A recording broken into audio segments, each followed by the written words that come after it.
offering more storage capacity and overall power. In fact, the PowerCell has one of the largest storage capacities on the market today, which means you can power even more. And PowerCell is customizable, allowing you to expand your solar storage capacity as your energy needs grow. The Generac PowerCell is backed by a 10-year limited warranty and supported by a 24/7 customer support team. It was a simple installation, very neatly installed, but done very quickly and efficiently.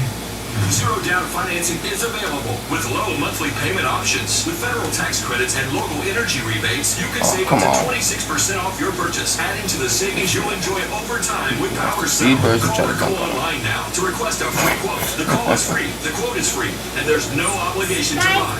PowerCell is available now and ready to install. And if you act now, you'll receive PowerView, Generac's home energy monitoring system. $800 Come to daddy. Don't wait. Call or go online now. PowerCell, savings powered by the sun. Experience the excitement of basketball all year long. Season tickets are available now. Visit HofstraTickets.com to secure your seats and roar with Bitch ass nigga. Town Bear Tire sells at every name brand tire at Pick him up for me. price. And Town Bear gives you more free services than any other tire dealer. Nobody beats a Town Bear Tire deal. Nobody. Town Bear Tire. all things New York sports, all on one site, only on SNY.TV.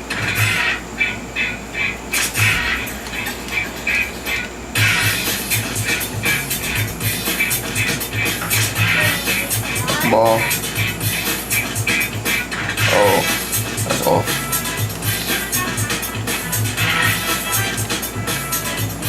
Nigga suck.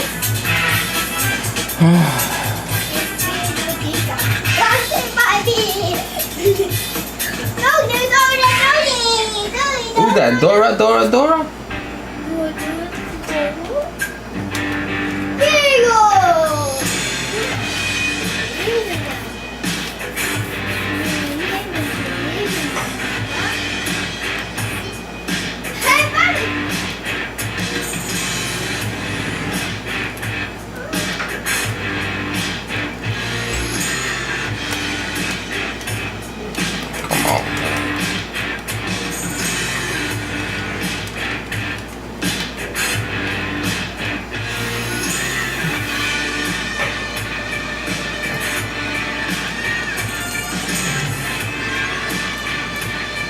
This nigga, what the fuck is this nigga doing, man? You gonna get stopped again. Fucking whack out, you know, nigga, man.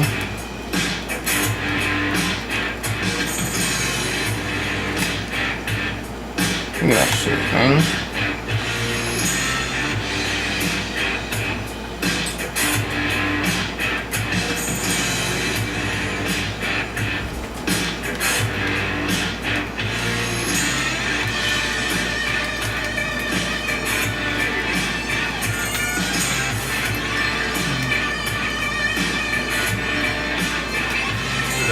I want to guess the Yankee lineup. Yeah, there's so many moving parts to it these days. Well, let's see how good you are. And of course, they're brought to you by Jersey Mike's, the official sub sandwich shop of the New York Yankees, by the Sportsbook at Wind Creek, Bethlehem. Play online or in person. Gambling problem 100. That big man sucks, bro. Do I want to guess the Yankee lineup? DJ LeMahieu. Oh, it didn't come out yet? Jesus Christ. I have the Yankee lineup. Yes. I thought it came out. I was looking at it before. Guess not, F. My MLB lineup app has disappeared. Guess that's a win for me, right? How is that a win for you? Get it wrong. How the hell? Well, I did not get it wrong. So I got that going for me, right? You want to guess the Met lineup? No, it's not so much fun. Yeah, you have no They don't score any runs anyway. Yeah. Not that the Yankees did last night. Yeah. By the way, Epsilon's going to leave us shortly. The show's been delivered to you by Grubhub. They got basement in New York, so peace out. Michael Conforto's batting 7th as they try to get his Michael lazy bat Conforto going. should be batting in, This shit cold. You looking for something creative here? Port St. Lucie. That's right. They need to get him going. Like, seriously, if the New York Mets are going to win the NL East, their most important player is Michael Conforto. How much money do you think he's cost himself?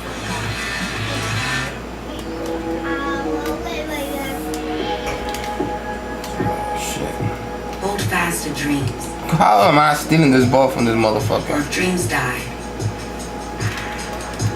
Oh. life is a broken broken-winged bird that cannot fly. Hold fast to dreams. Where dreams go, life is a barren field, frozen with snow. We're Carvana, the company who invented car vending machines and buying a car 100% online. Now we've created a brand new way for you to sell your car. Whether it's a year old or a few years old, we want to buy your car. So go to Carvana and enter your license plate, answer a few questions, and our techno wizard. I don't know why you keep giving to that motherfucker, bro. A real offer in seconds. When you're ready, we'll come to you, pay you on the spot, and pick up your car. That nigga is 2 for 6. We're like 3 blocks. The new way at Carvana. Well, not 3 blocks getting blocked. 3 times getting blocked. Lung cancer case. Would you be confident that you make the best choice? Whites & Luxembourg is the firm that has represented more asbestos disease clients than any other firm in the metropolitan area. With 30 years experience, they have New York's highest recorded asbestos verdicts of all time. Oh, Choice is clear. Jesus. Stakes could not be higher. Whites & Luxembourg has our bags. Call Whites & Luxembourg today. Call 1-888-411-LAWS. Just start giving him the ball. Before I go into the fucking game trying and start fucking going off, and I'm sick, so I ain't trying. Just getting started. I'm out here. I'm out here. 50% off this loaded lineup of tots, chips, and ultimate nachos. Wait, how's beer for just $3? There's officially something for everyone. He off though. Oh, you son of a bitch. Playback at Buffalo Wild Wings. How do you think they make Starburst taste so juicy? Starburst? Juice-direct equation.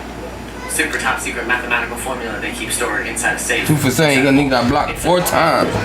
4 times. Juice-Dradix. Starburst, unexplainably juicy. Yeah, you's a whack ass big man. Whack as fuck. How you get blocked 4 times? Damn. Dumb as hell.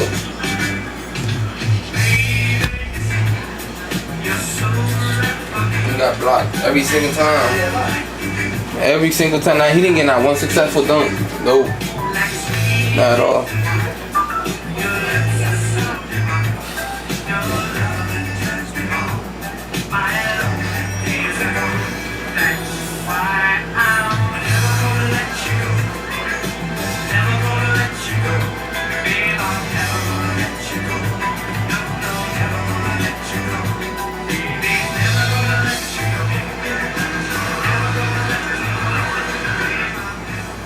Here you go. Thank you. Thank you. I thought he had a squad. He was talking all that shit. He didn't even have a squad.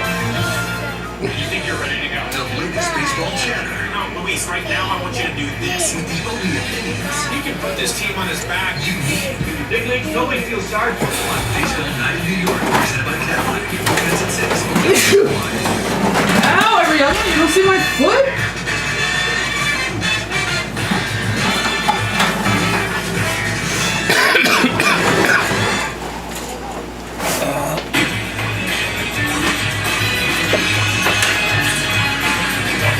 Oh, my stomach hurt. This is Baseball Night in New York, presented by your Tri-State Cadillac dealer. You guys are crybabies. Hey, welcome to the show, everybody. Doug Williams going to be back alongside Sal Licata. Andy Martino, Sarah Langs will join us shortly. My thanks to Sal for filling in. He said, do what you gotta do, player. That's what he said. I'm feeling I missed a lot. What can you recap kind of what I missed? Damn, nigga said he said he don't care. I mean, let's take the lead with that. With everything that Doug missed since he went on vacation on the 22nd of July, hanging out in Europe, having all sorts of fun. The Mets made a couple of trades. So did the Yankees, Nationals. They get rid of everybody. The black jerseys, Carrasco, home run on the first page, Rucker. I mean, there's so much. I had cat running loose last night. There was a ton of different things that you missed. A lot good, some a lot bad. Anything that stands out to you in particular? Well, I mean, one that you didn't mention, considering that was like a very fast-paced, like Star Wars beginning, was DeGrom being shut down. It's almost like I have a feeling that we're going to look back, and credit to Dave Mandel, our coordinating producer today, for making this point earlier. We're going to look back and say, did the Mets do enough on the pitching front at the deadline? It's not like I don't like Rich Hill, Trevor Williams, the guy they brought in. But I think they needed more, especially because we're seeing Stroman and Walker's pitching tonight. We'll talk about him later, come back down to earth. And I like the Baez move. I love the player. but I'm not sure it's exactly what the Mets needed. The Mets need the guys that we expected to produce Michael Conforto, especially among them. And Sal hosted last night. I thought Sal kind of put it. Who are you playing with on 3-5 that you beat Let's bring in Andy and Sarah to the show. Andy, so since last Thursday, Mets lost 4 of 5. Has your perception of this team changed? Kind of. For the first time, Doug, and you know better than anybody that I've been a believer in this Mets team and more optimistic about them than I have for almost any Mets team in all my years covering them. Something just feels right about this team. They are teetering now. There's no question about it. Give me 1 second for With the ground shut down, the reason they pay me the big bucks to be a reporter and analyst in the big market is because I can tell you that they need Jacob DeGrom, and that's really bad that he's not pitching. Taiwan Walker, as you said, we'll talk about that later, also teetering at the wrong time. And it's just more and more months into the year where the guys that you hit aren't hitting. I agree with all your analysis about what's going on with the team. It's spot on. I still don't love anyone else in the division, and neither do the scouts who are watching. Phillies, Kyle Gibson trade's actually been kind of banned, even though he started, he did well on his first start with the team. So the rest of the division is still a big advantage for the Mets. But if you don't win ball games, you're not going to win the division no matter what your competition is. And they just feel in an almost indefinable way to be on shakier, like teeteringer, that's a word, ground than they've been yet. I would be a little concerned.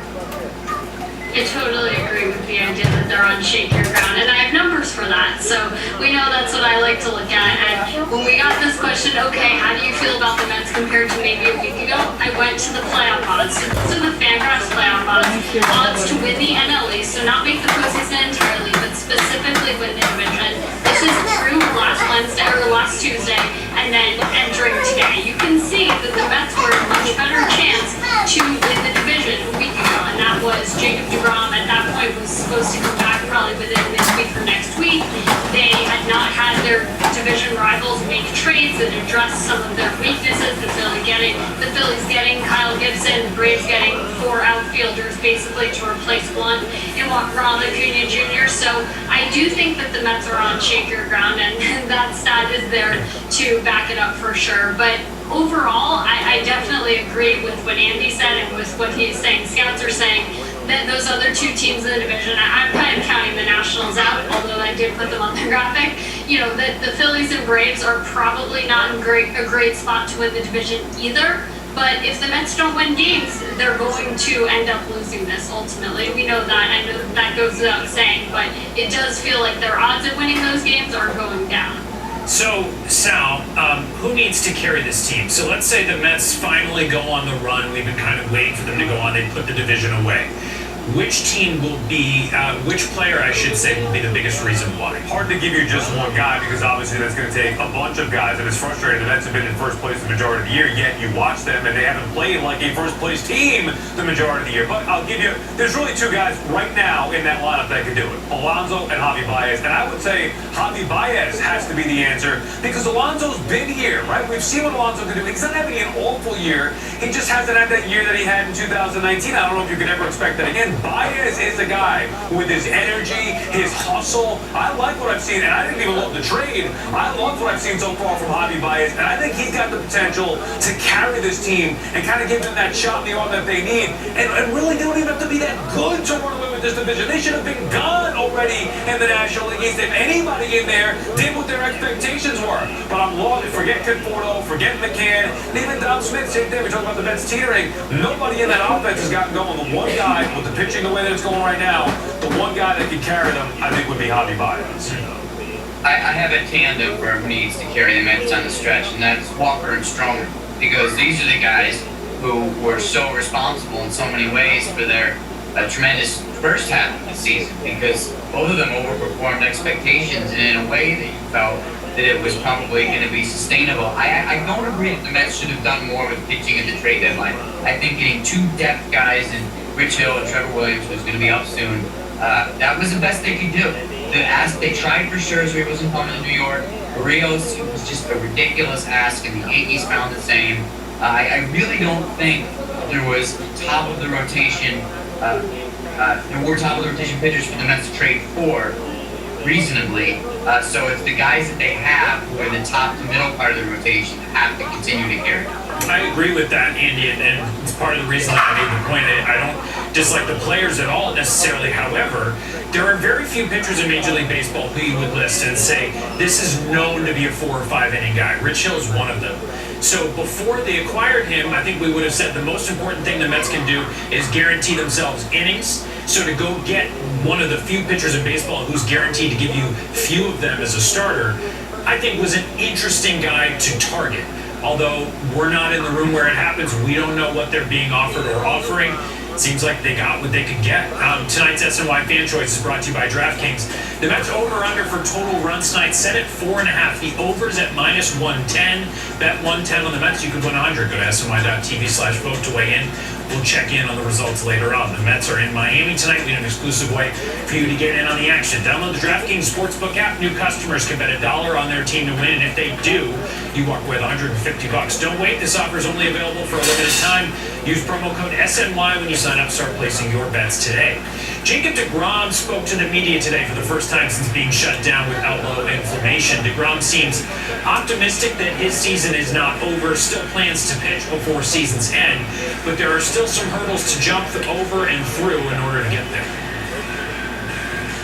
We had, another MRI and then a CT scan. As far as, there's just inflammation in the stomach and something, so I just aggravated it.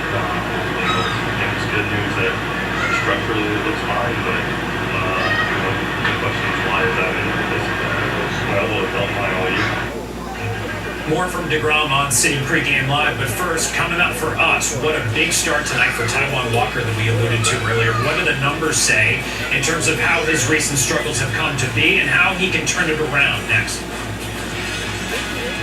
Baseball Night in New York is presented by your Tri-State Cadillac dealers. Experience the ultimate in iconic luxury. Experience iconic luxury in a Cadillac SUV, like the XT6, an IIHS top safety pick with seating for up to 7 passengers, or the XT5 with over 20 available safety and driver assistance features. Your Cadillac SUV experience awaits. Get 0.9% APR for 72 months plus $500 purchase allowance on a 2021 Cadillac XT6 and XT5. Visit your local Cadillac dealer today. Get your bat flip ready, because DraftKings Sportsbook's latest offer is worth showing off. Bet $1 on your team, snag $150 if they win. It's that simple. They win, you win. Big leagues, big prizes. So download the DraftKings Sportsbook app. Sign up with the promo code. Bet $1 to win $150 if your team wins, and make it rain. Introducing the new City Custom Cash Card, a different kind of card that rewards Dan where his spending is trending. Just ask stepping outside his comfort zone, Dan. I don't know where the hole for this is. Or 4th time streaming that period drama, Dan. You just made me miss your best line, so now I'm gonna have to start it again. Even insisted he didn't need directions, Dan. I'm not lost, I'm exploring. That said, do you know where I am? From select gas, streaming, travel, and more. Earn 5% cash back that automatically adjusts to your top eligible spend category. Up to $500 spent each billing cycle. Welcome back. Let's talk about a guy. It's brought to you by your Tri-State Cadillac dealers. Taijuan Walker's season ERA is up to 3.71, thanks in large part to his last 3 starts. 16 earned runs combined in just over 9 innings pitched. He hasn't lasted more than 6 innings in a start since June 20th. So you mentioned in our first segment that you go to vets for answers. We know that about you. So what are you learning about Taijuan Walker? So what I learned about him when I went through his StatCast page today is that he's giving up some pretty bad contact. So if you've been with us on this show before, I talk about this a lot, quality of contact. That's where we get things like these expected stats. So if you look at his expected ERA this season, and this is the whole year, it's 4.28. And as you see at the bottom there, his overall ERA is 3.71. So that difference tells us that he's given up worse contact than the results he's gotten. In other words, his ERA probably should be higher than it is. Now these other stats are basically telling us why. So his hard hit rate is just in the 47th percentile. That means he's getting hit pretty hard. His expected batting average is also based on that quality of contact. Again, you see 40th percentile. Of course, with percentiles, we want a higher number. 100th percentile would be the best.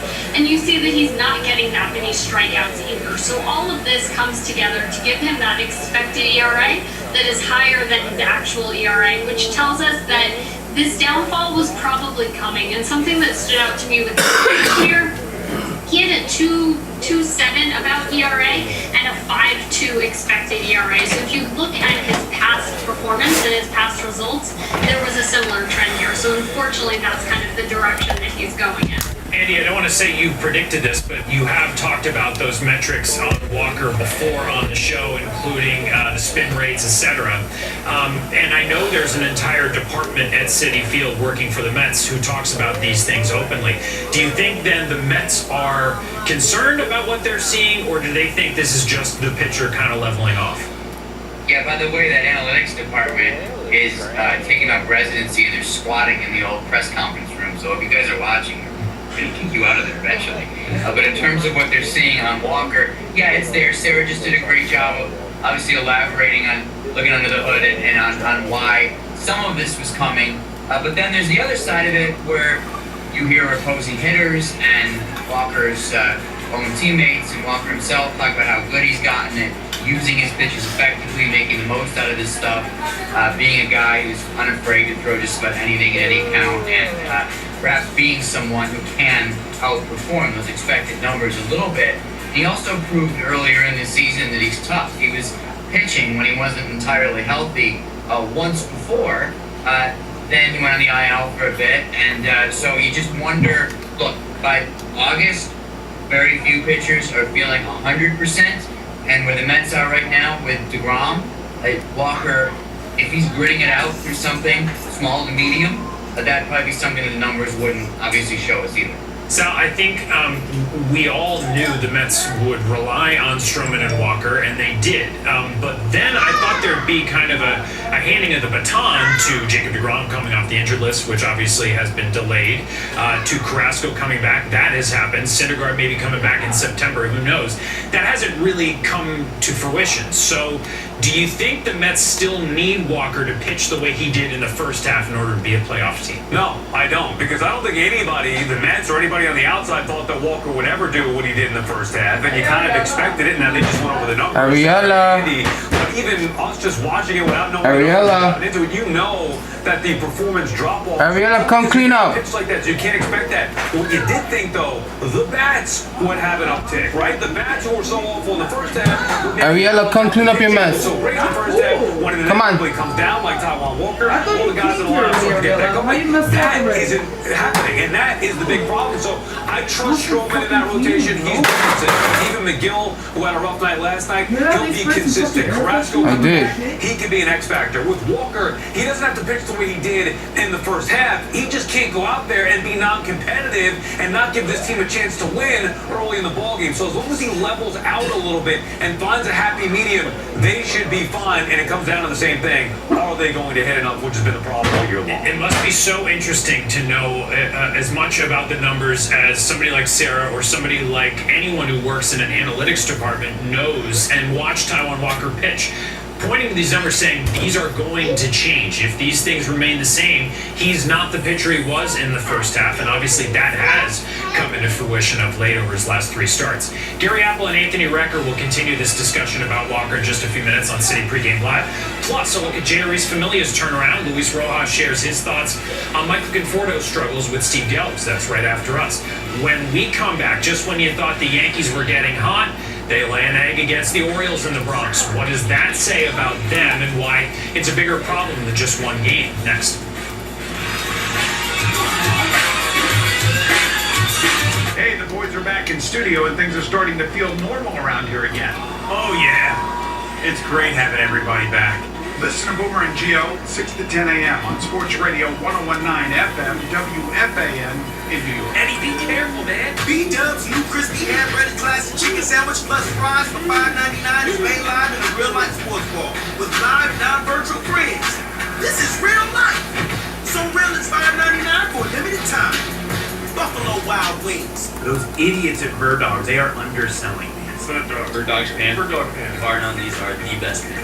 Whatever the hell Lululemon was doing, and was getting way better. They look exactly like normal khakis. That's wearing these to work. I'm wearing them to the office every day. The best golf pants. 24/7 pants. You just won't get it until you try it. It's insanely comfy. These are the softest pants I've ever seen. It's not. Did they come from space? Were they engineered in a lab? It's almost weird.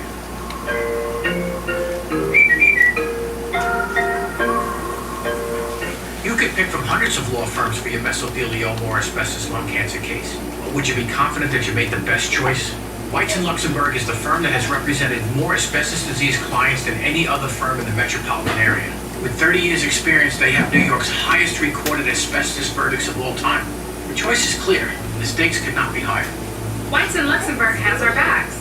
Call White & Luxembourg today. Call 1-888-411-LAWS. That's 1-888-411-LAWS. Previously on Baseball Night in New York.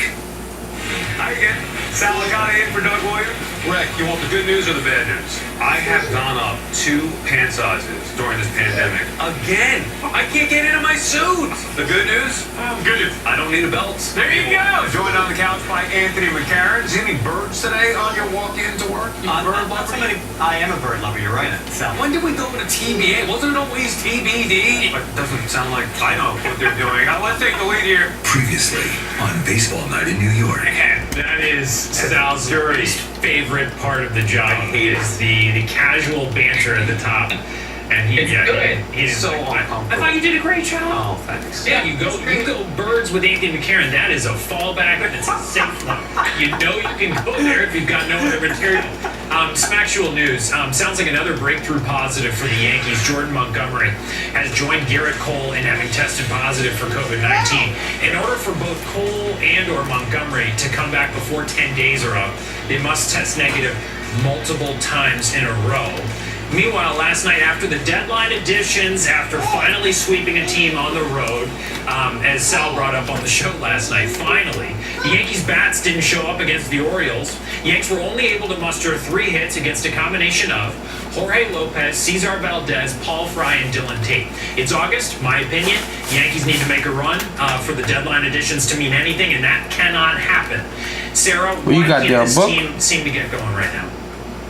I wish I could find a number to tell you why. I mean, this team is fascinating. If you look at, again, those expected stats I was talking about before, they have underperformed by expected batting average and expected slugging percentage. They have the second largest difference between their expected batting average and their actual one, and their expected slugging and the actual one of any team in baseball, which tells us they should be hitting better than they are. And I know that doesn't cover the pitching. That doesn't cover the fact that Andrew Heaney became the first pitcher in Yankees history to allow 4 home runs in his team debut, but that does kind of cover the fact that we're not seeing Giancarlo Stanton do what we know he can do. We're not seeing Gleyber Torres and others get on that role, but the lack of consistency is just fascinating to me. We've talked about it on here. I think I said a month ago that I want to see them sweep 2 series in a row to know that they were fully back, and they have not managed to do that again since the end of May. And even if they did against the Orioles, we'd still be saying, well, all right, now show us something. You took care of the teams that you had to. They barely beat the Marlins enough to throw it all over the ballpark. They probably would have lost 2 of 3, but still coming home with the excitement, the new energy, these, Rizzo and Gallo, the crowd is into it, the roll call to start off, and they get shut down by some no-names of the Orioles who they always beat. It is not the Yankees' year. Enough is enough. It's one thing after another. If they're not going to get right at home against the Orioles, I think we need to wave the white flag here. Why it's happening? Nobody's hitting. It's as simple as that. So, and now you throw in the fact that they have issues with pitching, with guys being out on the IL. They bring in Haney to pitch batting practice. Go get Dave Joust next time you want a pitcher. I mean, what's the point of adding this guy? So it's one thing, and if it's not that, then it's the bullpen. It's one thing after another. It's just not the Yankees' year. Andy, before we get to tonight's starter, Sal's point about it not being their year, I know I'm late to this because I missed the trade deadline, but the Yankees going and getting Rizzo and going and getting Gallo must mean that they believe this is their year. So where's the disconnect between what Sarah and Sal are saying and what the Yankees clearly think? Oh, they're all in because they know they're still in the late phase of their window for the core that was once young, now isn't as young. Brian Cashman and his group had a phenomenal deadline, in my opinion. They made some good acquisitions to galvanize the team, not just in terms of lineup, but in terms of intangible. Like, hey, Luke Boyd, you can't stay healthy. Sorry, buddy, you're out of the job. I think maybe the team needed a little jolt like that. And what's interesting, too, I don't disagree with anything that's been said. And I would even add that DJ LeMahieu was extremely to the name that Sarah listed, guys need to get going. But also on our screen right now is 56 and 49. And I guess it's one of the reasons why this team is so fascinating is the record's really not that bad. It's worse than expectations, but they're very in it. And yeah, you just can't figure these guys out. They're far from out of it, far from winning. Andy, Luis Gil's on the mound for the Yanks tonight. Can you give us a little bit of a scouting report on what to focus on? Yeah, he's an interesting pitcher because he's a number 6 guy, number 6 prospect in the system for MLB. But there's debate. Oh, my, can't even fucking dunk. You gotta be shitting me. A high 90s fastball and a good slider. Depends, and what we're really going to be watching tonight is that changeup, because if the changeup becomes a third pitch for him, he has a chance to be a guy in the future rotation. But if he's just fastball slider, and you gotta watch that command too. If it's just fastball slider, he's gonna trend toward reliever. That's not gonna be decided tonight, but that's what you should be watching. I don't have a witty segue for this, but get the most out of Dunkin' when you join DD Perks. Members enjoy a faster checkout, can order ahead to skip the wait, and earn points towards free beverages. And now exclusively for DD Perks members, enjoy a medium sunrise batch hot or iced coffee for $2. All of that is in the break room currently. I'm about to do some serious damage. When we come back, pick your perfect villain. Is it the all-star team, basically defending champs, or what's remaining of the team that cheated their way to a title? We'll talk matchup of heels next. Baseball Night in New York is presented by your Tri-State Cadillac dealers. Experience the ultimate in iconic luxury. Experience iconic luxury in a Cadillac SUV, like the XT6, an IIHS top safety pick with seating for up to 7 passengers, or the XT5 with over 20 available safety and driver assistance features. Your Cadillac SUV experience awaits. Get 0.9% APR for 72 months plus $500 purchase allowance on a 2021 Cadillac XT6 and XT5. Visit your local Cadillac dealer today. This is my first time trying on glasses at home. So cute! 5 different frames to Warby Parker. Oh, this one's better. Hey. The virtual try-on is perfect. Like, they look like they're on my face. Like, look at this. Just swipe and switch. These are definitely a keeper. I think these are the one. Ooh, these look good. That was so easy. They make it so fun and fabulous. Experience the excitement of Hofstra basketball all year long. Season tickets are available now. Visit HofstraTickets.com to secure your seats and roar with pride. Dear stranger, you may know us. But you don't know our whole story. And everything we sweat for, Sacrifice for. worked for, was put on hold. But dear stranger, You were there. I'm right here with your team. And making sure we never stop.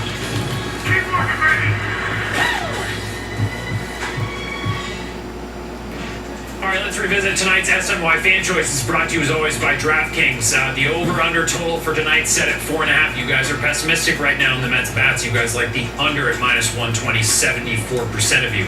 Time for the walk-off. Sarah, the Astros and Dodgers kick off the highly anticipated series in LA tonight. Is this the World Series matchup that you expect, and is that a good or a bad thing?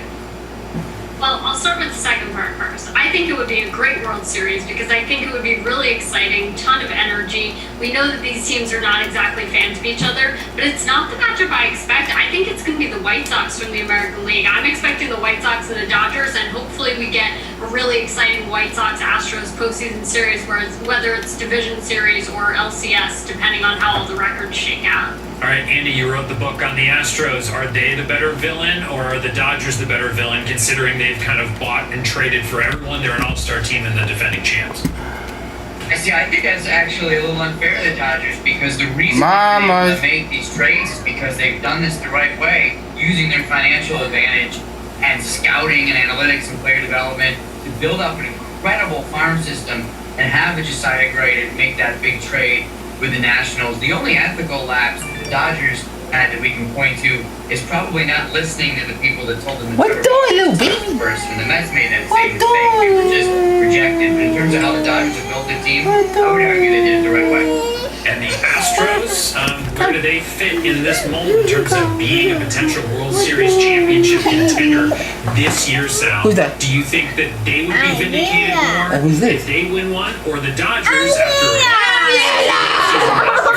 winning the season? Yeah, I know there's some people who don't look at what the Dodgers did last year and take, Hey, no, what you doing? The Stros would be more No, you, what you doing? No, you, what you doing? No, you, what you doing? Oh my God. It is, it's a different cast. I mean, a lot of the same they're doing now in the middle of their lineup looks different, but still, I agree with Sal. Sal, Andy, Sarah, thanks. Same time and place tomorrow. See you then.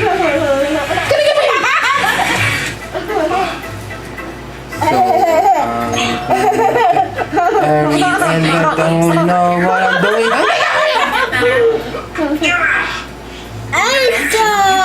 I don't know what you're doing. You're not doing nothing. I don't know. Feature gives you at least 24 hours. I don't help. Elijah, yeah. From PNC Bank. One way we're making a difference. 5, 6, peekaboo. Right now, Where are you? Peekaboo. both of you could earn free pets. Say peekaboo. I see you. Both of you. For a friend and start betting today. You scare me. Bettors and experience. Oh no, you scare me. Anywhere else. With features you won't find on You look scary, baby. Plus, new customers receive 2 risk-free bets up to Oh, you scare me. Oh, you scare me. It's a bonus. A safety net. They scare It's you? how millions of kids and teens learn about money every day and invest for the long term. Greenlight. It's the money app for families. Okay.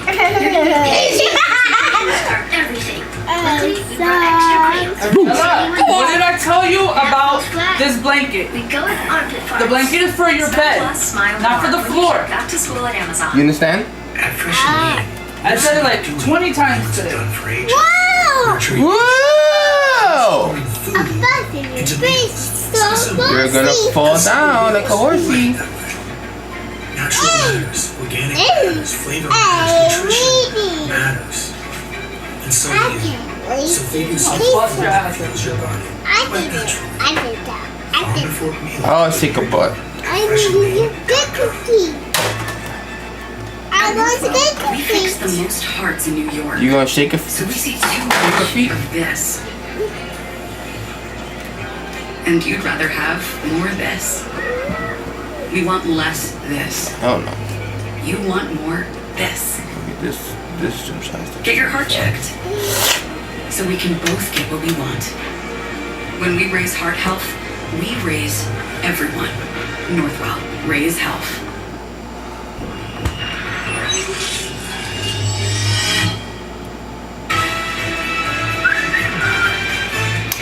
Gonna get the baby, yes I am. I'm gonna get it. Fight. Hey, little stinky baby. Huh? Why you little stinky baby? Surge when the Marlins did not get off to a great start last night. They'll take it back on track by the right hand. We've got all. Why you little stinky baby? As we welcome you inside Studio 41. Gary Apple once again alongside Anthony Record. I just moved, Alana. God damn. National League East right now. 2.5 games with 57 games to go, and it really is, Rekka, an important start today for Taiwan Walker. He's given up 17 runs, 9 1/3 innings over the course of his last 2 starts. Okay. The Mets need him to get back on track, and we're going to get to him in just a little bit. Also could use Jacob DeGrom back in their rotation sometime in the not-so-distant future. Don't worry about it, just leave it. To reporters today for the first time since he was shut down last week.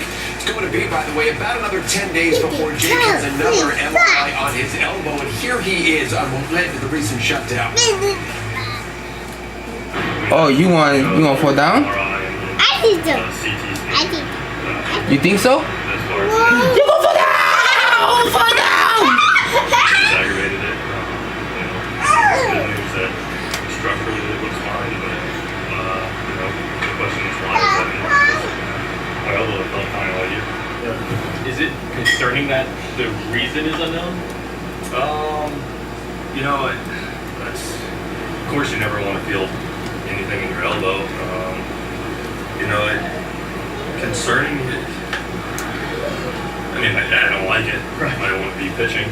That's one of the most frustrating things. I feel like I was having the best year of my career. And then, these little bumps and setbacks and now this. So it's definitely frustrating, a little bit concerning, but how it feels this past week, I think is a plus. Haven't thrown, but moving it around feels fine. Just see what it says.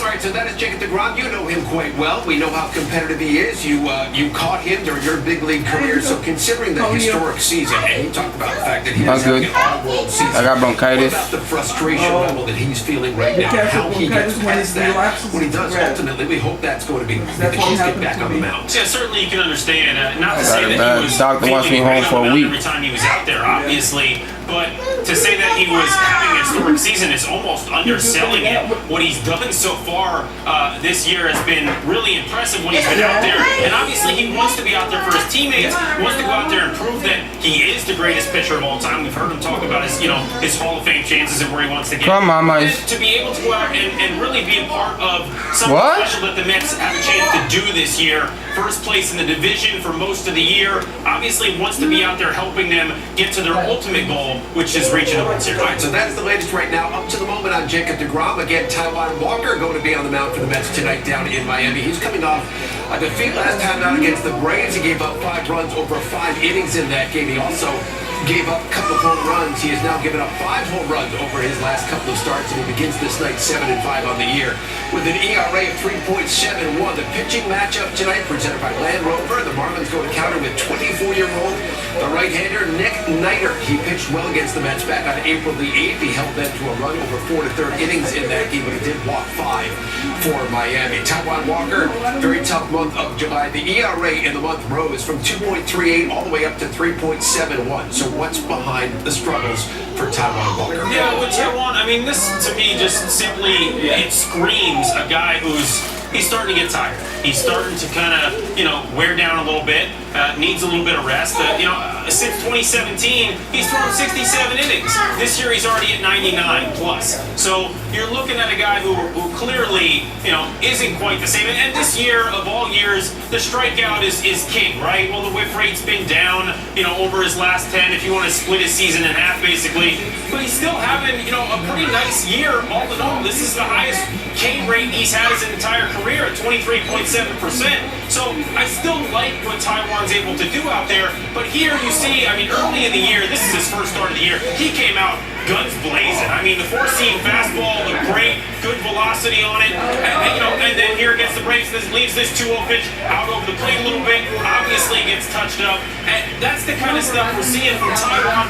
Again, another pitch that he goes to quite often, the sinker. And I remember this start specifically against the Orioles. He used this front door sinker on all the lefties just beautifully.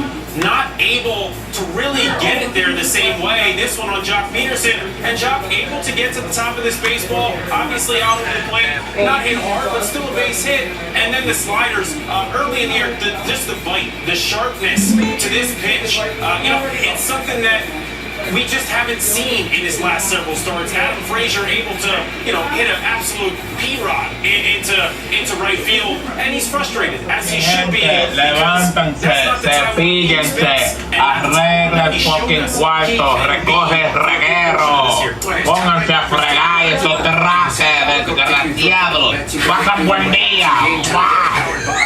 PointsBet. You can sign up now at PointsBet.com/SNY. Bet $25 on any MLB game. To win 125 in free Let me bets. get you Our first storyline going to focus. they give me that about goddamn socks. We lost all our money in the card game, Ray. Fuck the money. It's not even about the money. Fuck the money. I lost my daddy's watch. Man, fuck that cheap ass watch, man. I apologize. You gotta stop something. You right. One more again. See, I'll take all your first. I swear. See how you go back to New York. That's how you gonna be back in the car all the way back up. I'm sorry. Fuck that. Just about to watch, Claude. The 4-seamer and the 2-seamer. How can fatigue affect this? Hey, yo, hey, niggas get shot every day, B. As a pitcher, You be alright, nigga. any player, but You tough, right? specifically, you're gonna start to do things differently, mechanically, physically. I'm out, Rico. You understand what I'm saying? Look at me. That's not even I've been shot in the head, baby. consciously saying, My body different. I'm breathing different. You understand what I'm saying? body doesn't feel adjustments on the fly on its own because you're an athlete and you've done it so many times and you can tell that things aren't firing quite the same way. And when that happens, you'll start to speed up at the end of your delivery, try to get a little bit more on it. Well, that puts your arm in an awkward position. Now the ball's coming out. Your release point isn't quite the same. Ball's not coming out the same, and you're missing spots. You're leaving, that sinker is staying up. That 4-seam doesn't get quite the same bite on it. Or if it does, you're yanking it. You're yanking it across your body because you're trying to do more than you're really capable of. At times when you get tired, you just want to pull back a little bit, and it's so hard as an athlete to do that when you know you should be doing things at a higher level. Let's get check right now. The Marlins lineup that Taiwan Walker is going to be facing in tonight's game. Brian Anderson in the cleanup spot. He had the night off last night. He's 8 for 27. Couple of home runs since coming off the IL back on July the 24th. Louis Brinson in center field batting 50 in his second career grand slam in last night's game set a new career high with 5 RBIs. As for the Mets, Brandon Nimmo back in the lineup for the first time since Friday night. He is in the leadoff spot. He's followed by Pete Alonso and Jeff McNeil. Pete went deep again last night. Now has 13 home runs since back on June the 28th. That is tied for the most of the majors with the Reds' Joey Votto. And the news encouraging tonight on Miguel Castro. The Mets reliever has been reinstated from the injured list after his COVID-19 test came back negative. Jeff Hartlieb is the corresponding roster move. He's been optioned back to AAA Syracuse. And so, Reck and I just getting going here on City Pregame Live. Jay Reed's Familia, another rock-solid outing out of the Mets bullpen last night. So how does this version of Familia compare to the 2015 version? We're going to take a look at that. Say it ain't so. Say it ain't so. She got a boyfriend, huh? And you cool with that? What's wrong with her having a boyfriend? You cool with her having a boyfriend? What's wrong with her having a boyfriend? Man, the girl ain't never 14. Tony got girlfriends? Yeah. Why she gotta be different? That's different. Tony my son, and I be what? How's it different? Cause she my daughter. You know the difference. Come on, man. You already know the difference. This is my daughter. And she's 14. Yeah. She's responsible. They're just friends. Listen, no. But you be taking Tony out on dates with his girlfriends, and you all hype about them having girlfriends. It's different. I can watch Tony. It's no different. Man, She's just friends with this boy. Let's be real. Close your ears right quick. Close your ears right quick, baby. Don't make me close your ears like this. Close your ears right now. That's right. You already know how it is. Mama's baby, daddy, maybe. Got their girls bring babies home. So yeah. How many did you bring home? Yeah, that's the problem. Yeah, they my children. And that's why you should be inflicting it more on them. You listen. You ain't Tony mama. She ain't gonna bring home the baby faster than they will. This is me and your child. Tony, I'm gonna handle it. That's different. God dog, man, you already know. Well. You teach her well. How you out here in the streets? Tony tell me she got a boyfriend, and you cool with it? More ways to win. You can make your follow-up appointment from Anywhere? Yep.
Look, turn in. Yeah, right here.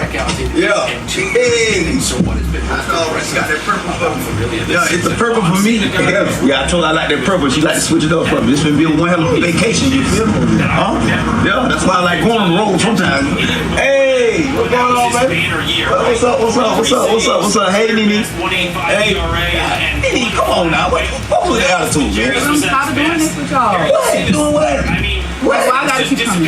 Because you got to live through her. Your boyfriend can't take you on vacation. Cause y'all already know you broke. She tell all your business on the pillow.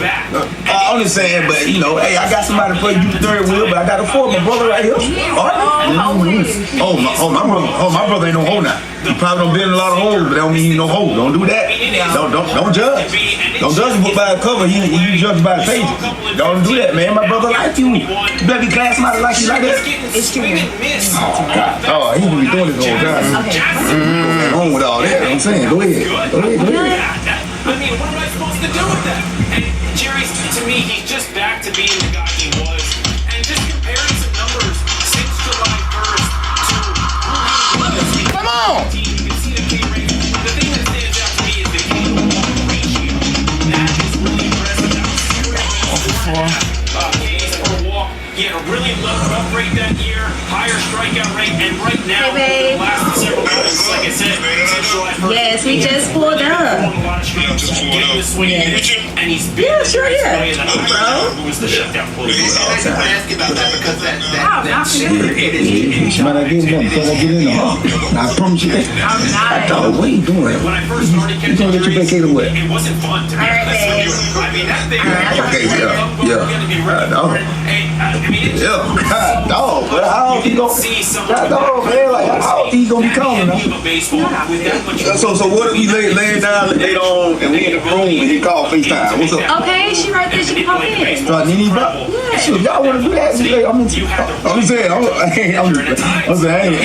into that. Y'all into it, I'm into it. I'm just saying, but you know, if she come in there and you feel me, that's what I was just trying to say. Yeah, I'm done. But y'all women something else though. Like you got the nerve to judge my brother about him, but y'all sitting up here lying for each other with a straight face. Like you been blinking the whole time you talking. You ain't blinking now time with him. Like them lashes is strong. And y'all, how do y'all do this anyway? Hey, come on, man. I already know Nene. I already know. See, y'all done judging my brother, but how do y'all do this? You saw that. He like you. That's why we do this. Nah, girl, whatever. Anybody who can do their hair like that, you praying to God that he don't eat you across your head for judging others, and you do the same thing. I know y'all lie for each other all the time. Come on now. Yeah, huh? Yeah, well, go ahead. Let's go inside. Nene, you walk first. You ain't think like you think. I'd rather watch something thick walking there. You feel what I'm saying? Yeah. But shoot, you know, if you do call now and you want to pop in, it's cool with me. You feel me? Yeah, I ain't gonna bash it. You feel me? Let that sit in your spirit. So I get 5 TVs for my here. You think the video is gonna help with what you're doing? Oh no, it's not just the video. I saved a bunch of money when I switched my hair and swing coach. Say hi to Brett. Well, you tell Brett you just shot a 12 on the last hole. Who's counting? Everybody. That's the whole point of golf. Counting. Brett did tell me that. Switch to Spectrum Mobile and save, and get 5G nationwide included in every plan. It's a better way to mobile. It's Spectrum Mobile. When you order carry-out, choose Domino's Carside Delivery. Check in when you arrive, and we guarantee we'll be headed out the door less than 2 minutes after your order is ready. If anything slows us down, your next pizza is free. Choose Domino's Carside Delivery and put our new 2-minute guarantee to the test. You can pick from hundreds of law firms for your mesothelioma or asbestos lung cancer case. But would you be confident that you made the best choice? Whites & Luxembourg is the firm that has represented more asbestos disease clients than any other firm in the Why the fuck this shit so slow? 30 years experience, they have New York's highest recorded asbestos verdicts of all time. The choice is clear. Mistakes could not be higher. Whites & Luxembourg has our backs. Call Whites & Luxembourg today. Call 1-888-411-LAWS. That's 1-888-411-LAWS. We are the Community Food Bank of New Jersey, and we are there. We are there for more than 1,000 food pantry and feeding program partners. We are there for our neighbors in need, nearly 1 million of them who struggle with hunger. Working together with volunteers, partners, and donors like you, we fill the emptiness caused by hunger with food, health, and hope. We are CFBNJ, and we are there. Join us. Go to cfbnj.org now. I've got something for you. An exclusive offer right now from PointsBet. This weekend, refer a friend to PointsBet, and both of you activate the free bets for both of you. Refer a friend and start betting today. PointsBet. My nigga, you fucking retarded, bro? Unlike anywhere else, with features you won't find on any other sportsbook. Plus, new Fucking straight up customers retarded, my nigga. God damn. That's up to $2,000 when they join.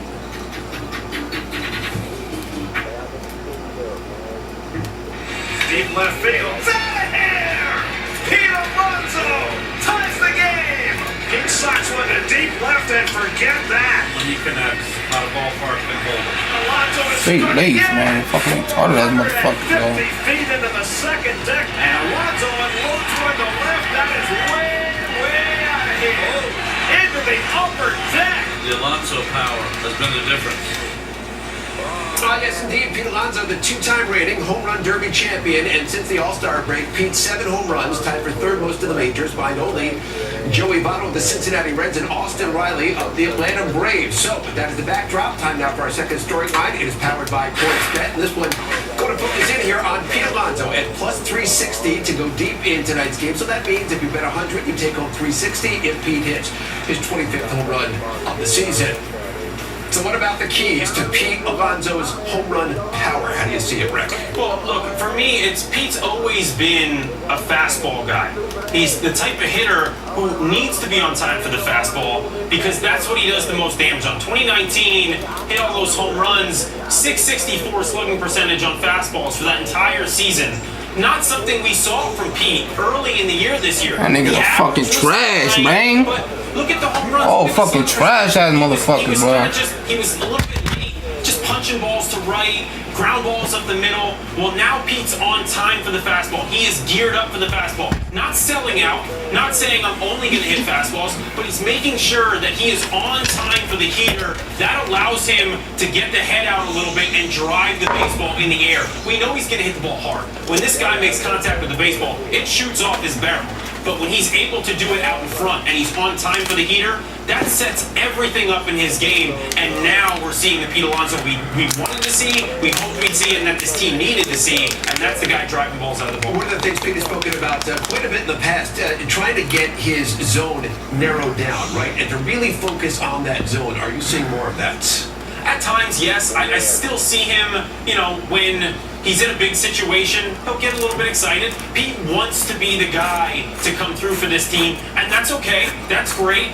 But when he's able to zone in on what his plan and what he's trying to do at the plate, like attack the fastball, like in certain situations with 2 strikes, okay, I might have to come off the fastball, or I might be looking in this zone, and he sticks to that, that's when we see the great Pete Alonso that we've been seeing over the last month or so, and that's what this team needed, and that's why you're seeing this uptick in production from Pete. All right, so once again tonight, Pete hitting in the 2-hole for the Mets, and when we come back here on City Pregame Live, Luis Rojas going to weigh in on Michael Conforto, who has really struggled to find consistency so far this season. Louis weighs in on why he thinks that has been the case. Anthony and I coming right back. City Pregame Live is brought to you by City. Hey, Mets fans, it pays to be you. Whether it's on tickets, select transit, or more, earn cash back and automatically adjust to where your spending is trending with the new City Custom Cash Card. Millions of vulnerable Americans struggle to get reliable transportation to their medical appointments. That's why I started MedHall. City launched the Impact Fund to invest in both women and entrepreneurs of color like me so I can realize my vision and give everything I've got to my company and my community. I got you. For the love of people, for the love of community, for the love of progress. City. Dear stranger, you may know us. But you don't know our whole story. When everything we sweat for, Sacrificed for. worked for, was put on hold. A dear stranger. You were there. I'm right here with you, team. I'm making sure we never stop. Keep working, baby.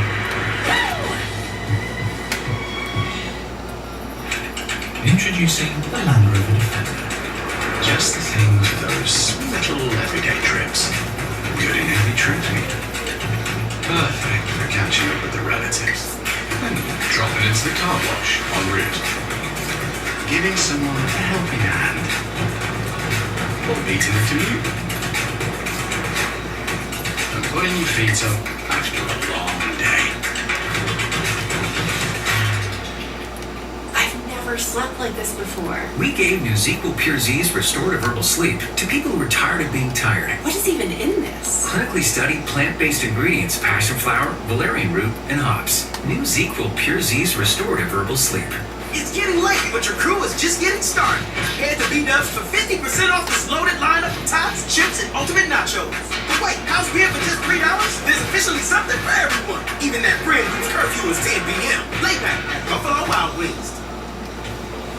We get check right now standings in the National League East, and the Mets, who have been in first place, is all the way back on May the 8th. They're 2.5 up on the Phillies, 3.5 on the Braves, 6.5 on Washington. Zach Wheeler pitches for Philadelphia tonight against the Nats, and the Braves go to send Max Fried to the hill against the Cardinals. Right now, Steve Gelt's weekly conversation with the manager of the Mets, Luis Rojas, and Steve asked Louis what he's seeing from the struggling Mets offense. I think that we focused too much on our chase rate, just because it was high at the beginning of the season, and we thought that that was hurting us. But I think big league hitters make adjustments, and they make the adjustments because of the aggressiveness that they had at the plate. They make the adjustment because that aggressiveness have led other teams to pitch in a way to us, and we're just overly aggressive and we're expanding at times, or we're chasing a pitch that we're not getting. So I think the aggressiveness is what's going to teach us the adjustment that we should be making.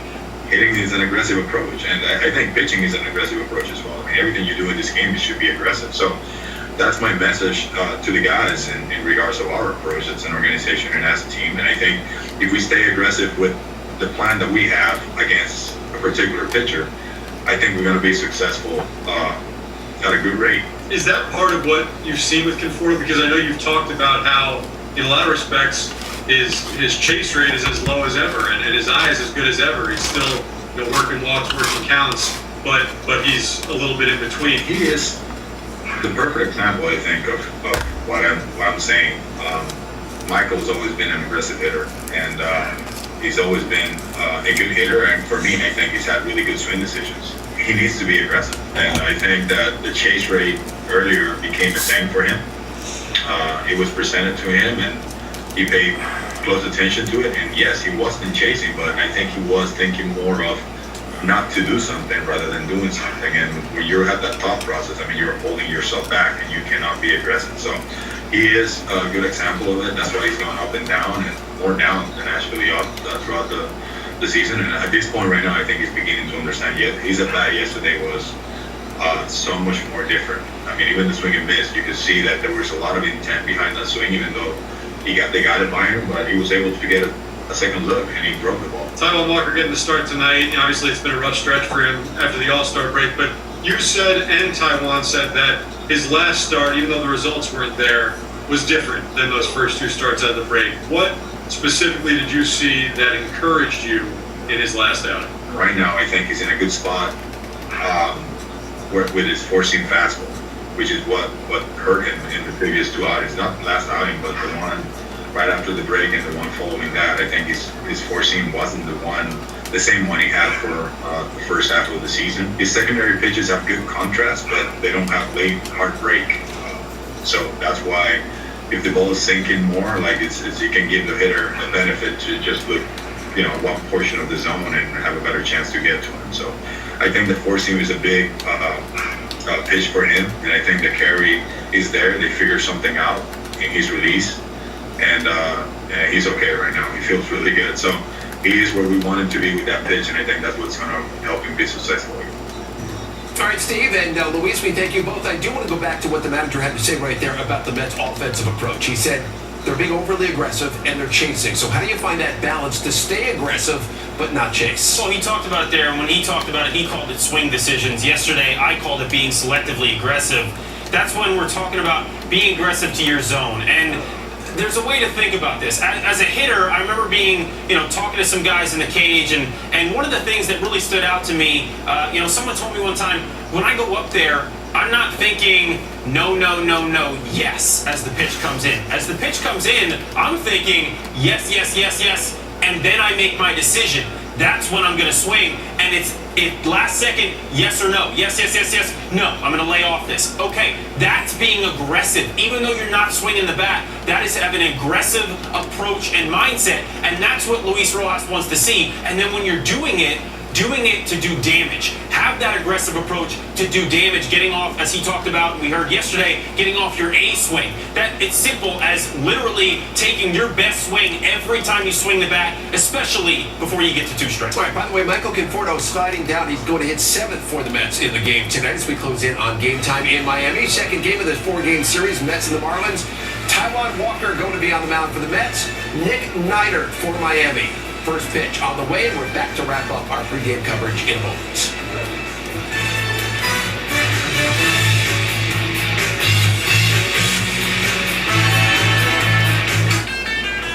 Experience iconic luxury in a Cadillac SUV like the XT6, an IIHS top safety pick with seating for up to 7 passengers, or the XT5 with over 20 available safety and driver assistance features. Your Cadillac SUV experience awaits. Get 0.9% APR for 72 months plus $500 purchase allowance on the 2021 Cadillac XT6 and XT5. Visit your local Cadillac dealer today. You can make your follow-up appointment from anywhere? Yep.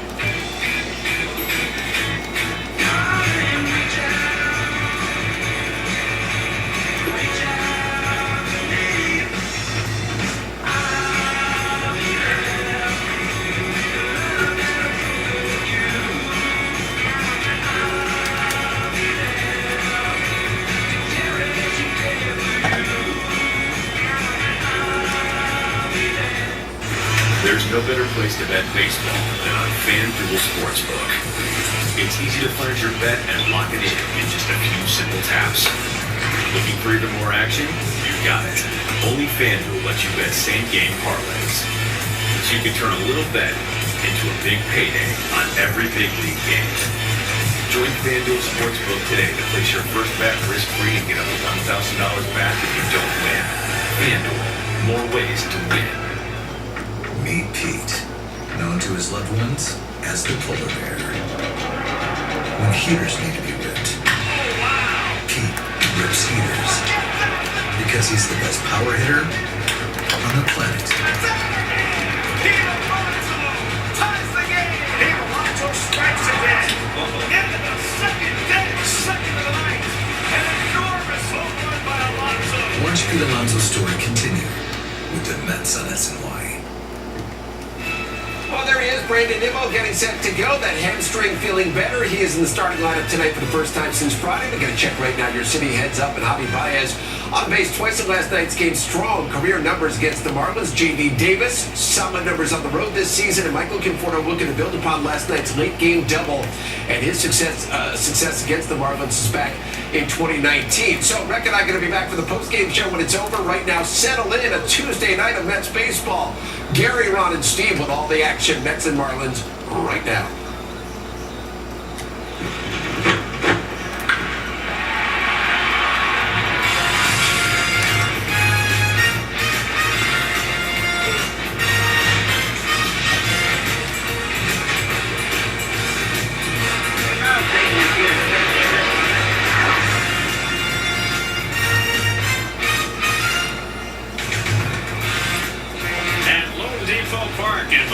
Florida, the New York Mets play the Miami Marlins. New York Mets baseball on SNY is brought to you by Geico. Switch today and see all the ways you could save. By Citi, proud partner of the New York Mets. By Toyota. Toyota's national sales event is on. Great deals on popular models. Toyota, let's go places. By Dunkin'. Tri-State runs on Dunkin'. And by Spectrum. Spectrum Mobile has unlimited talk, text, and data. You can save up to 40%. Go to SpectrumMobile.com today. Have you ever noticed that in Florida, there's lots of water? I mean, look at the beautiful water right next to downtown Miami. And then you've got the boats and the harbor all set to go out for pleasure. Yo, you fucking retarded, bro? Just the fuck is wrong with this kid? The water. Just enjoying the day and the sun. Then there's the ballpark. Fucking whack ass niggas, bro. Pete Alonso representing Queens, you know, the borough. Michael Conforto had a big double last night, hoping that will get him going. And Lewis Brinson had a slam to remember.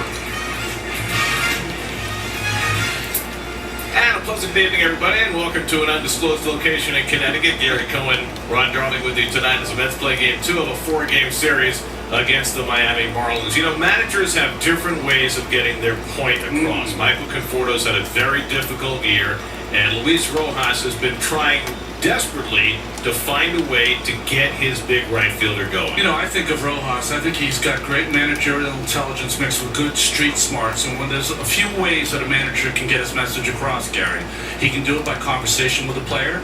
He can do it with lineup construction. He can also do it by words to the media that sometimes will get to the players at some point. If this last week of listening to Luis Rojas, and those are the things he's doing as a Mets manager to get here, is that he thinks that at this point right now, Mets need to be more aggressive, less patient, and I think what you see now is that they kind of have paralysis through process and analysis. And I know process is very, very important, but we're at the time of the schedule where results have to come. And results also result from, well, preparation and fatigue, and that's an issue right now with Taijuan Walker. 67 and a third innings combined. Well, you gotta make sure you have a lot of memory. Past that this year, and you can't go cheap on the memory. You gotta have.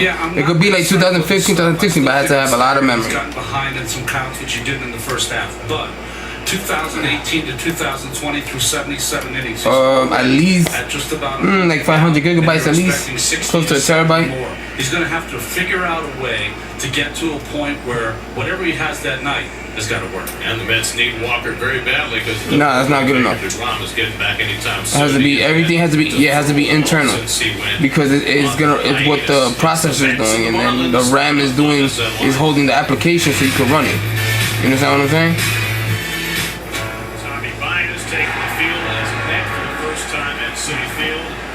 At least 500, yeah, at least 500 gigabytes. Yeah, that's what I'm paying for.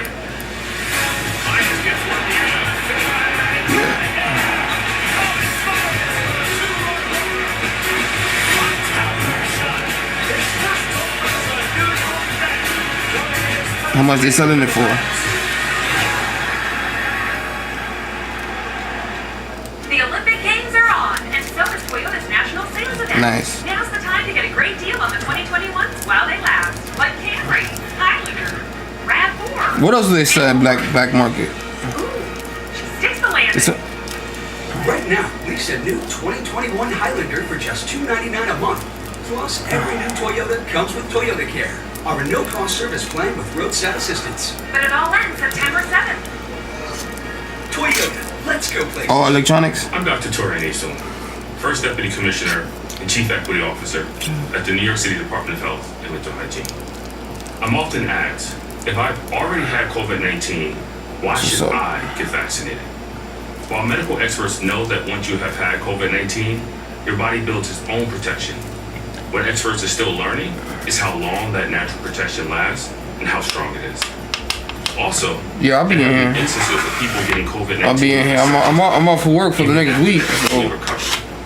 I said I'm off for work for the next week. In clinical trials that by getting vaccinated, your body's immune system will be strengthened. Yeah, I'm off. I'm off for a whole week. And those around you. To learn more about the COVID-19 vaccines or to get yours, speak with your healthcare provider or visit nyc.gov/vaccine finder or call 877-VAX4-NYC.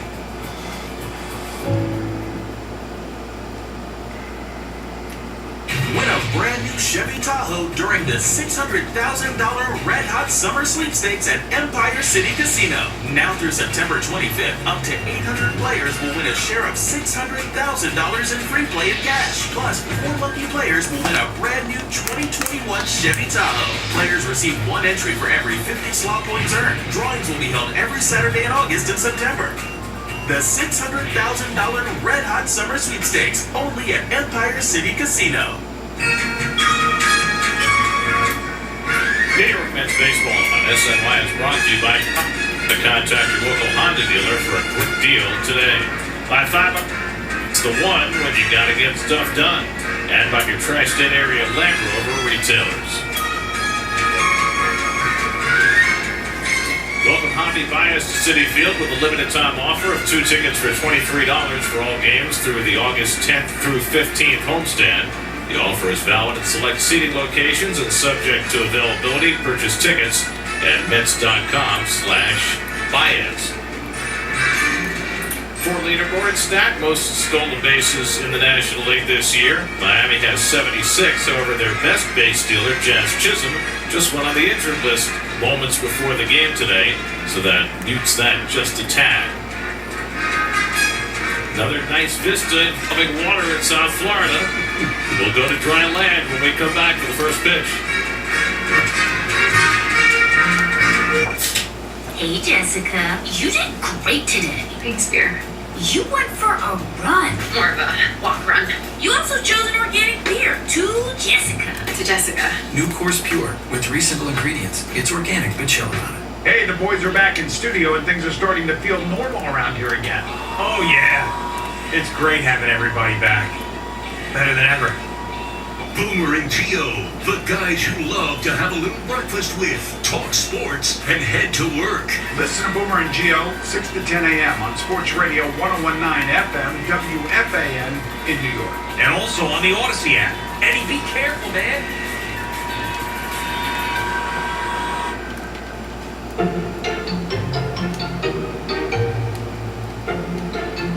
From farm to store to home. ShopRite. We love local. How easy is health insurance with Health First? Absolutely easy. With our app. Can you search for a doctor? Absolutely. Search by specialty, location, and language spoken. Can you find local services? Absolutely. You'll find referrals for employment, healthy food, and more. Can you access your member ID? Absolutely. You can save, email, and text it. Absolutely easy health insurance with Health First. Download our app today.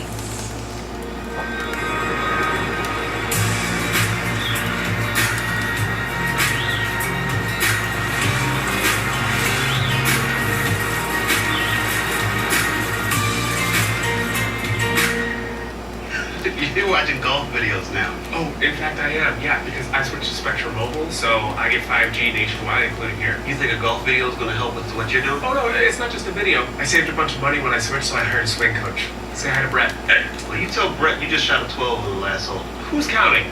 Everybody. That's the whole point of golf.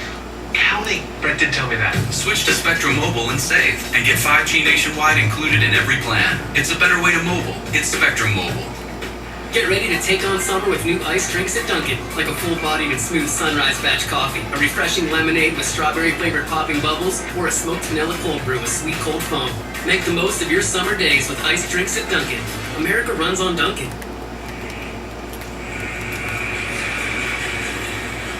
Your Geico Mets starting lineup tonight. Brandon Nimmo, after not starting the last 3 games, back in there.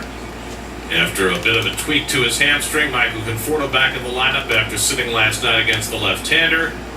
Mets probably have their best offensive crew out there tonight against the rookie right-hander Nick Neidert. Nick Neidert was a second-round pick for the Seattle Mariners in 2015, involved in the D. Gordon trade. See 6 games, 5 starts.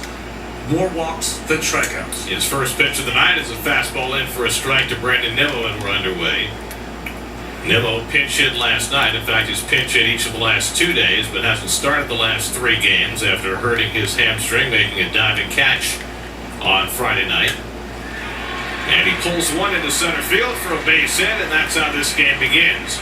So Nimmo has been getting on base 50% of the time leading off games, gets on base yet again. Well, defensively, Alex Jackson again behind the plate. Diaz moves from third to second because Brian Anderson is in the game this evening. And in the outfield, a real surprise with Jorge Alfaro, who's played limited innings this year in the outfield. In left field, Lewis Brinson in center, and De La Cruz, who they got in the Jaime Garcia trade, in right. First career start for Alfaro, who's played 4 total innings in his professional career in the outfield. They're carrying 3 catchers right now. They traded away a lot of outfield talent, so they're trying to force feed Alfaro into the lineup. Here's Pete Alonso, homered last night, and he chases a slider from Niner, 0-1. Look at how deep Alfaro's playing. Almost on the warning track. Better careful. Can't say that I blame him. Easier to come in on the ball than it is to go back, and when Pete hits them, they tend to go a long way. Pete's home run last night was his 24th of the year, puts him tied for third in the National League.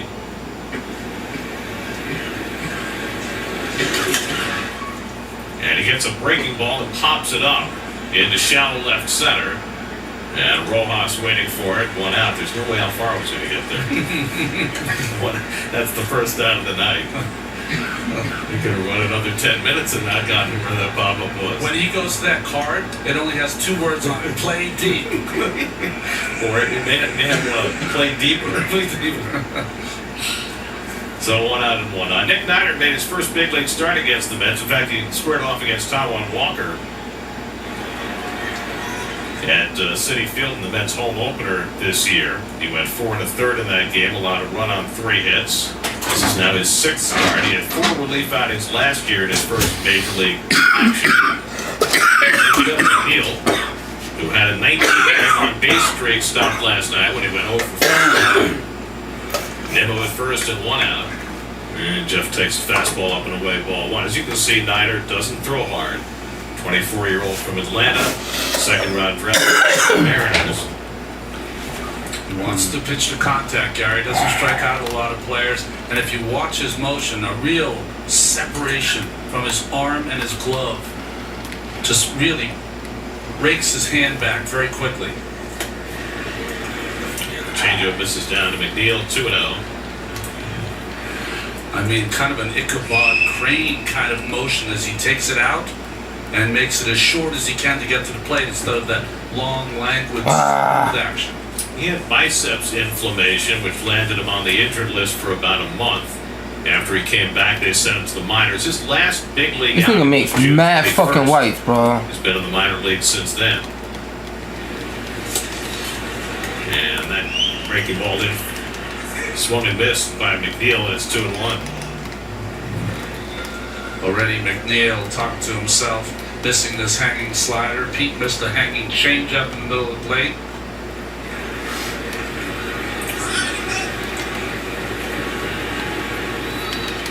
So Niners got away with a couple. 2-1 to McNeil with Javi Baez on deck. And that one sails up and away, and it's 3-1. Niners' last start in the minors came a week ago tonight. He went 5 2/3 for Jacksonville. Gave up 1 earned run. Earned himself a promotion tonight. The Marlins were undecided about who. Yo, these niggas make too many fucking whites. Another young pitcher, Fucking whack ass Garrett, shit. a lefty, who's made some starts for them this year. They made room for Neidert by putting Trevor Rogers on the family emergency list. And that slider misses inside, ball 4, and the Mets have 2 men on. So a single and a walk, put 2 aboard with Javi Baez coming up. Here, Javi has his own wording section. Yes, he does. I thought that was a good pitch by Neidert. I think Sherwater, the home plate umpire, missed that one. Neidert, who was throwing more of a cutter earlier this year, seems to have reintroduced his slider, which is a pitch he had gotten away from in his outings earlier this season. So here's Baez, 2 for 11 since joining the Mets. 23 home runs, 67 runs batted in, both top 10 numbers in the league, and a chance to get the Mets off to a fast start tonight with Nimmo at second and McNeil at first. And Javi takes a fastball outside for ball 1. The most disconcerting thing about facing Baez, taught as a pitcher your entire life to throw strikes, the way to get Baez out is to throw balls. He's actually been fairly patient in a number of his early at-bats with the Mets over these first 3 games. They're laying off the slider out of the strike zone, 2-0. He drew a walk last night. He drew a 2-0 count on his next at-bat, so you don't expect necessarily to see that from Baez, who has as high a chase rate as anybody in the game. This is danger for Neidert right here. Tom Smith waiting on deck. Neidert just trying to settle in his first big league outing in 6 weeks. Behind on Baez, 2-0. Why would you And swing? he swings at a pitch out of the strike zone. Why So would there's you the swing? chase by Baez, and it's 2-1.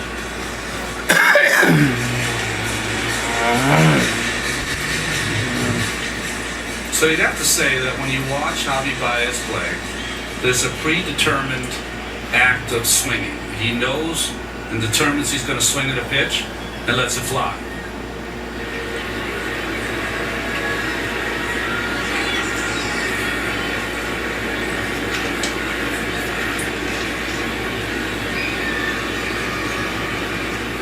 Two-one from Neidert.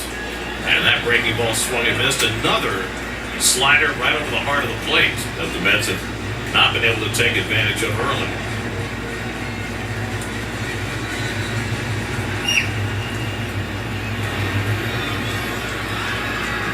Baez hitting .274 this year with runners in scoring position, about 30 points higher than his overall average.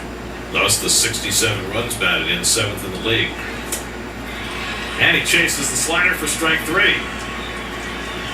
So Neidert got him to swing at balls and take strikes, and that's the result that Neidert wanted for the second out. He had one good pitch to hit and he missed it. This one starts on the outside corner and bends just enough away for Baez to swing through. 135 strikeouts for Baez. That's the most in the National League. So 2 out and 2 on. Now Dom Smith. Dom's hit in 5 straight games, 1 for 4 last night.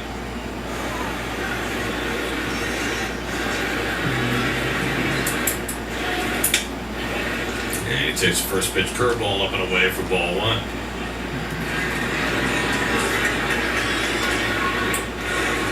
Dom had a hit against Neidert when he faced him back in April. 7 of the Mets in the lineup tonight faced Neidert in that game. So at least they've seen him before. But that pitch is one that he didn't have in that first outing, and he's throwing that slider a lot early in this game. He really has. It's been his go-to pitch. He's been behind in the count on 3 of the 5 hitters here. Blowing on his fingers on a night when the roof is closed at Lone Depot Park. He got that ball up and into Dom, and he fouled it off 1-2. Well, a very effective pitch there to get the 1-2 by Neidert. Now he can counter with the breaking ball that's got him out of some trouble here, or that good changeup as they're changing the signs to first sign. Not first sign of the count, but their first sign on the card. Alex Jackson, just his second game with the Marlins, checking the chart before putting it back in his pocket. Had struggled with the position last night. Opportunity here for Dom with 2 out and 2 on. He's down in the count 1-2. And Smith goes down swinging on a slider running in on him. So Neidert had a lot of success with that slider in the first inning. Strikes out a pair to leave 2 stranded. Hey Mets fans and bettors, hope you're enjoying today's game. We may be a few innings in, but with PointsBet, it's not too late to place a bet and get into the action. PointsBet offers hundreds of live betting options on the game you're watching, including real-time updated money lines, totals, player props, and more.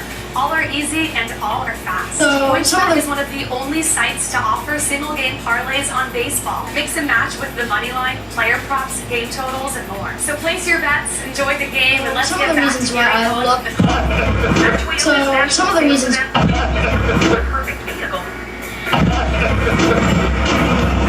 Nice lunch. What are you doing? Hi, you're kind of cute.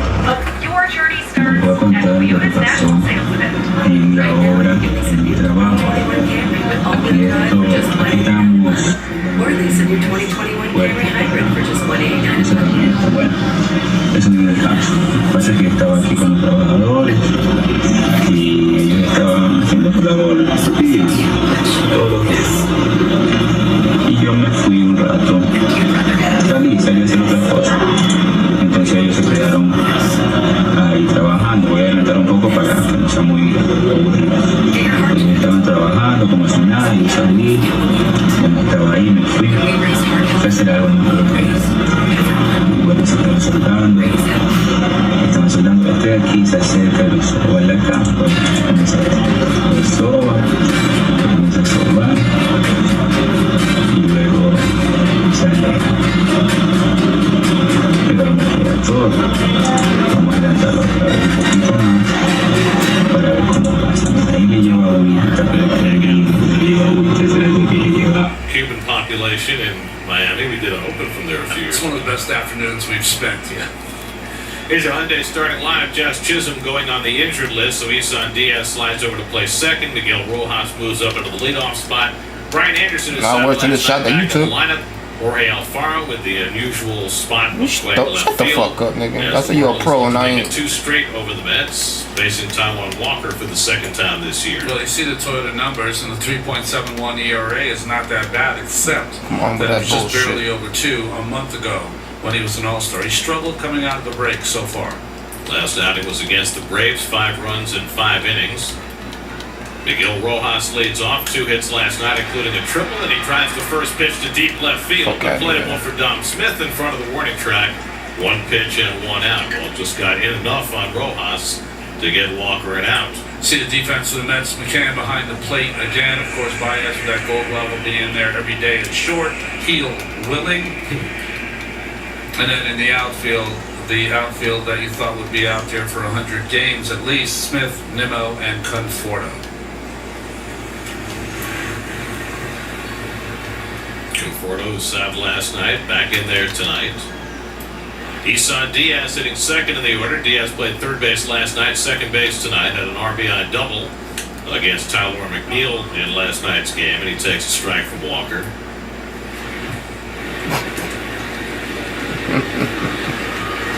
Oh, Jesus.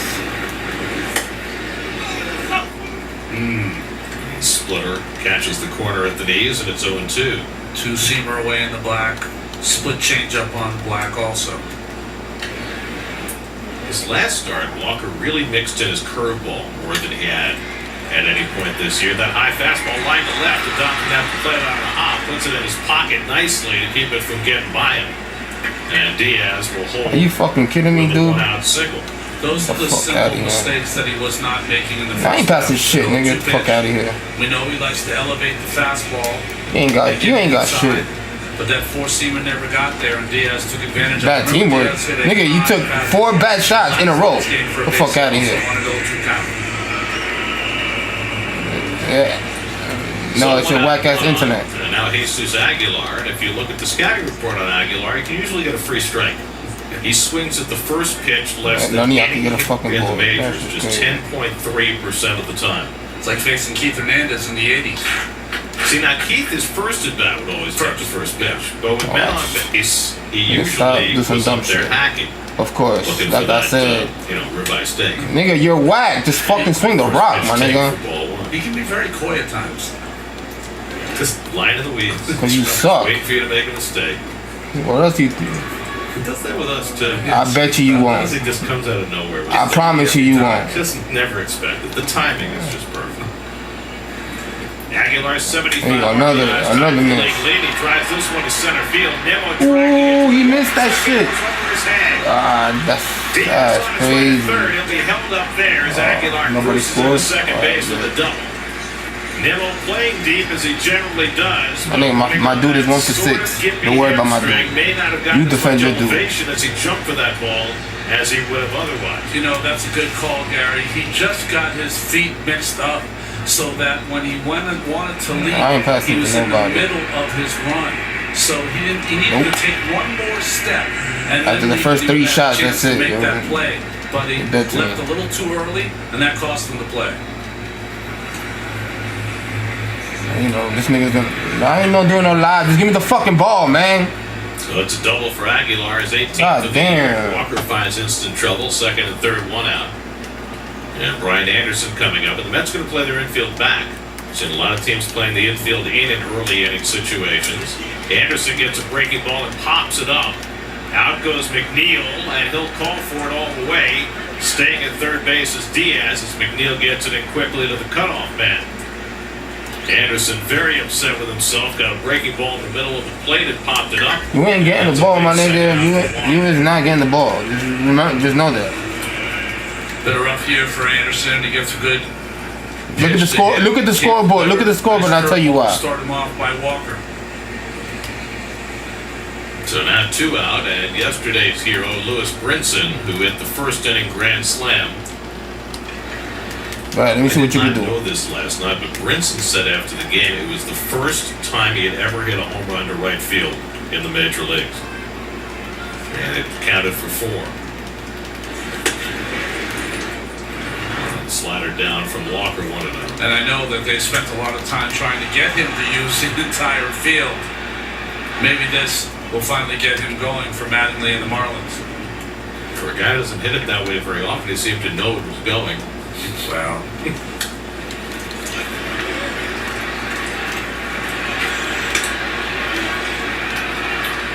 That's obscene too in these first 2 games. Changed their game plan against Brinson. Have thrown a lot of. Don't cover the nigga with the fucking. In the past, the other nigga that I'm guarding, dog. Leave that nigga be. He can't shoot for shit. Was an Achilles heel for Brinson.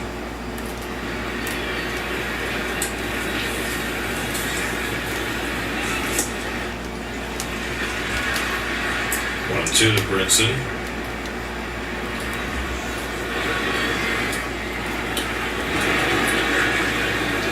Cutter that Walker just threw. I don't think he threw a single one in his last start against the Braves. Diaz at third, Aguilar at second with 2 out. 1-2 coming, and Brinson takes the one away. 2-2. Again, a steady diet of breaking balls, cutters, sliders, and a couple of change-ups. Sweet glove. A little snakeskin look there. Guys I played with the 80s used to have shoes that color.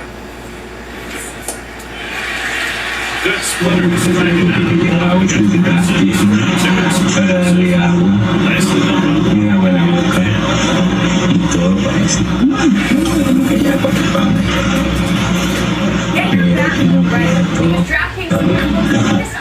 Igual ahí le agüita en la boca, pero que romántico.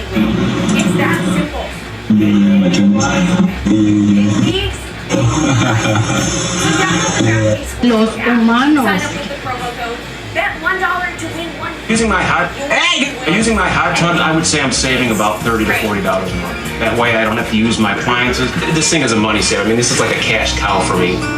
I think it's a stroke of genius myself. All of Todd's free time is spent preserving the value of things that he has. I'm planning on selling this car, and I want to try to get the best deal I can.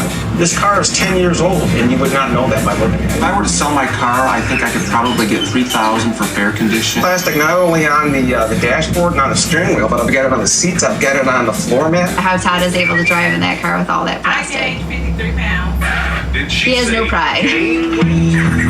I like to go and spend a little bike to get my workout on. She's at a sporting goods. Headless. What is happening? I've never seen somebody else. And I get burning. You feel burned. I'm listening to my tunes. Here's your stuff. I see Jenny probably 2 times a week. When Jenny first came, I thought she was in the market to purchase. Customers will come in and demo the equipment maybe 2 or 3 times before making a purchase. 150 to 175 in just 3 months. Health is more than just a visit to the doctor when we're feeling unwell. And look and feel better than ever. Gain the weight you want or your money back. Hey, make sure you don't put your hands on my husband. Make sure you don't put your hands on my husband. Make sure you don't put your hands on my husband. I'm white. What does white have to do with it? I'm not. What does you being white have to do with it? Police, bro. I don't give a fuck about none of that. Get a fucking. What does you being white have to do with any of it? I just want to know that. That's what I want to know. What does you being white have to do with any of it? Tired of disrespectful shit from you. No, it's because earlier you said something about get this for me, nigga, and you don't talk to a black man like that, for real. Nigga, what? Yeah, you don't say that. I don't see nigga being nothing wrong with okay. I'll give you $100. To him, it has a problem. And you giving him $100 has nothing to do with it. You can't give a black man $100 just for you to say the word nigga. He doesn't want you to say that to him. So him as a man, respect that. That's my husband, and you walking up on him. Okay. You walking up on him would have got your ass knocked the fuck out. Okay. So all he was saying was, don't be disrespectful. You went to your car and said, fuck you, fuck that, fuck that. So he said, make this the last time you come up here. You don't gotta get out of your car and run up to him and say, I'm white, I'm white. You being white ain't got shit to do with nothing. So now go No, bye. Go get in your car and drive. Do whatever you want to do. Please leave. Or I'm gonna call the My police. son is black. It doesn't matter. That doesn't matter. But you coming up here trying to pull your white privilege saying I'm white, I'm white. Has nothing to do with it. Yeah, stupid motherfuckers, yeah. Yeah, you're the one that started it. You're the one that started it. I'm white, I'm white. I don't give a fuck if you're white, bitch. My mom is white, and you being white has nothing to do with it. Yeah, let him be a nigger. I bet you won't get out your car. Get out your car and call him a nigger. Get out his car, you white trash bitch. You white trash bitch. Get out your car and call him a nigger. Get out your car and call us a nigger. Get out your car and call us a nigger. Get out your car and call us a nigger. Get out your car. No, get your white ass out your car and call me a nigger to my face. Get your white ass out your car and call me a nigger to my face. Come on, call me a nigger to my face. Call me a nigger to my face. Not in your car driving away, bitch. No, get out your car. Get out your car. That's what I thought, bitch. You white trash, bitch. Frustrated him, and he wants to see it and wants to see it now. You got this black girl fucked up. Well, the Mets have waited nearly 2/3 of a year for the offense to fire. They have this excuse for the Mets that Carolina goes out hurting, but that's no longer the case. We've got a lot more to line up, but the Mets are a healthy, intact group right now. 8-10 since they all started playing 1-3 last week. Good change up by Niners. Hey, break this up. Break this up. Just completely at odds with what we saw last year. Tends to just the average. Sesame Hills this week, 20 events. He got 3 goals a couple of years ago.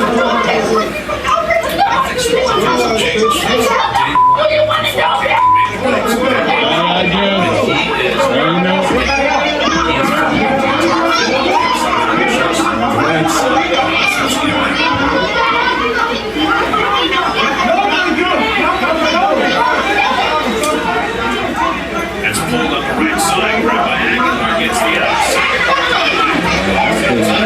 Best friend in the world is being taken. Beautifully handled by Aguilar.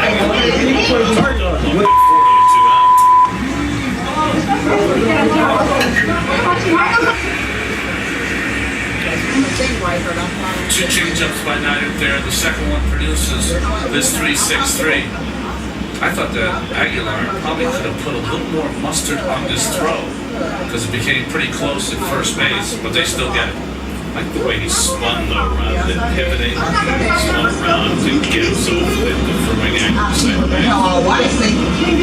Yeah, I see what the hell I want to see, so I see it now. I'm crazy.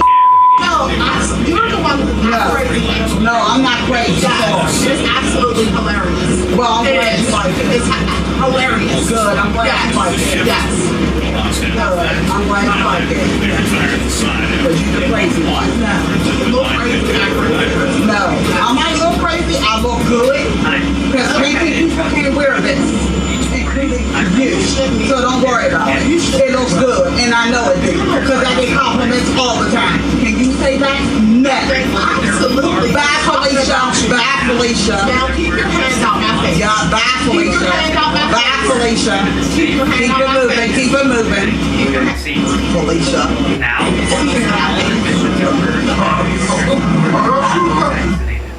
How are you doing today, Jasmine? Animal suffering because vaccines help us develop immunity without disease.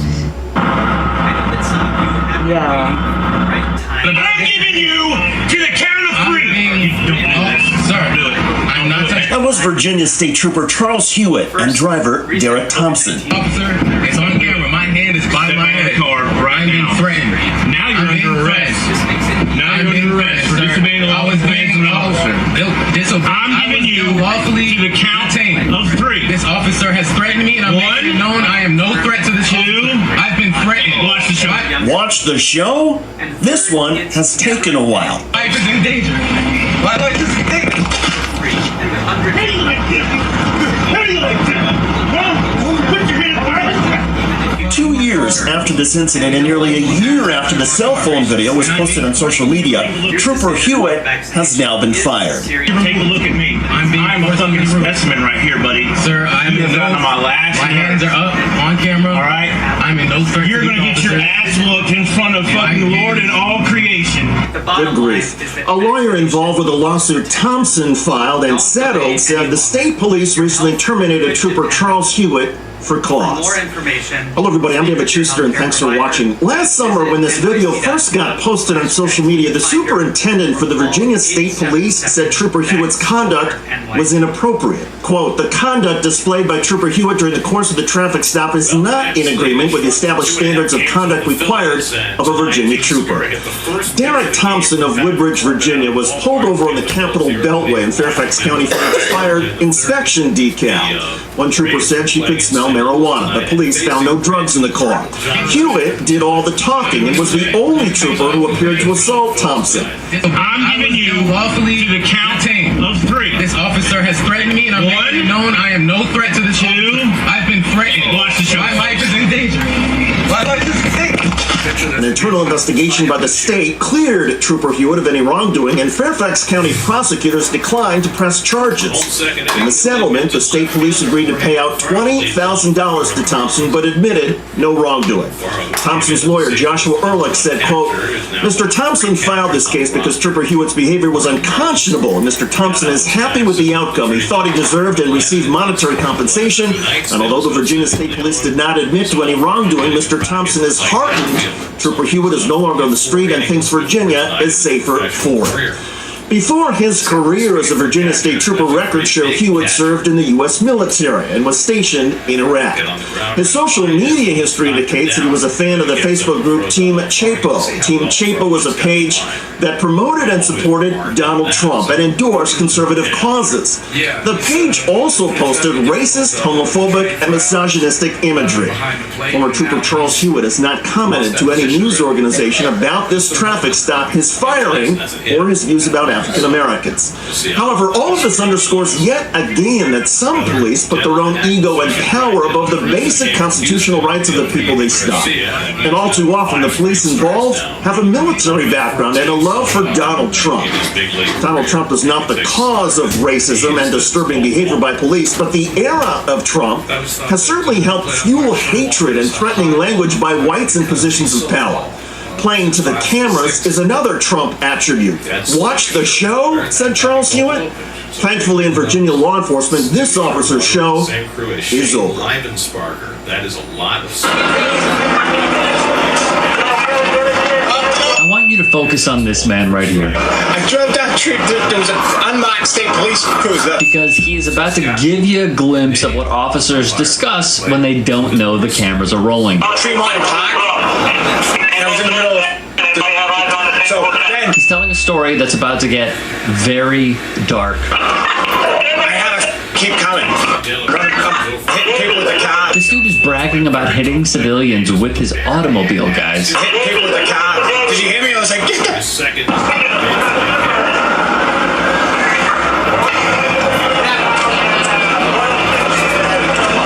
This goes on. This thing is. Oh, no, I know. No, you didn't know. You see, when we say we need good cops, this is the standard they think of, just turning away and running from accountability. What I'm saying is, though, they were in front like just driving. My windows were closed. It was coming in right where it was past.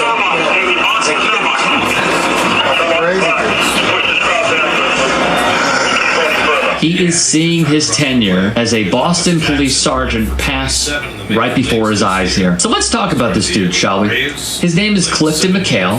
He has been with the department for 23 years, and well, to no surprise, he has a history. The Boston Globe reported of his troubling past as a police officer who was supposed to serve us, the public, and do good for society. He has not. He served a 1-year unpaid suspension. Clearly, this wasn't harsh enough. In 2005, McHale was a 32-year-old uniformed officer working a paid detail at the Purple Shamrock when he offered a woman he met a ride to her hotel in his unmarked police cruiser, according to past media reports. But rather than driving the woman directly to the hotel, McHale stopped in an alleyway, according to an internal police investigation. The video of McHale bragging was brought to the forefront by The Appeal, a national online news and commentary website that focuses on how the legal system, policies, and politics affect the country's most vulnerable populations. The criminal defense attorney in me says that is many counts of minimum assault battery with a dangerous weapon at the minimum, said Carl Williams of the Suffolk County DA's office. For some reason, both the department and Mayor Martin J. Walsh have refused to say whether the sergeant in the video is the one on leave. I'm giving you! Refused to say whether the sergeant in the video is the one on leave. They are not helping the cause by doing this. Mayor Marty Walsh has gone on the record defending the department even after seeing this video released. I'm very confident that the Boston PD can police themselves, Walsh said during a presser, adding that officials are working to establish the Office of Police Accountability and Transparency, an agency that would be charged with investigating allegations of police misconduct. However, as we've seen in years past, when police are asked to police, it doesn't work out. And hey, would you look at that? A defender of police brutality now works in the Biden administration as Secretary of Labor. How nice. To absolutely no one's surprise, McHale, despite being under investigation after admitting on camera that he used a police vehicle as a weapon to run down protesters during an anti-racism demonstration, is back in the squad room. Meaning, per Boston Police Department spokesman Sergeant Detective John Boyle, McHale is on desk duty as of April 15, 2021, reported Matthew Chapman. Desk duty or not, he's back in uniform after what he has done. The title of police commissioner has also been in flux, wrote one journalist. William Gross retired. His replacement, Dennis White, served for 3 days before being put on leave. Gregor Long is now acting commissioner. They can't even get this position right. It's an absolutely terrible history. If you want to, Google Patrick M. Rose, if you want to just go deeper.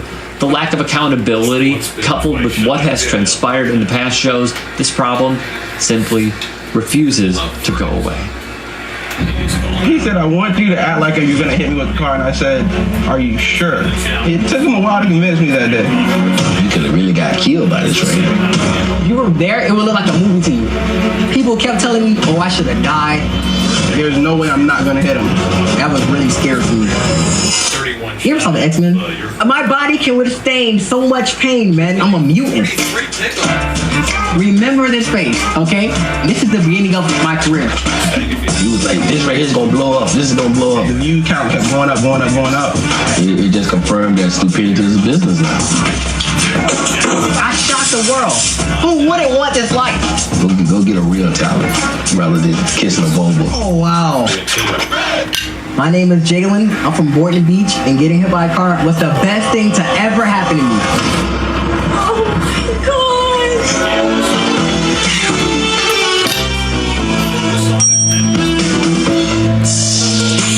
First of all, I'm a Florida legend. Let's get that out the way. I am a legend.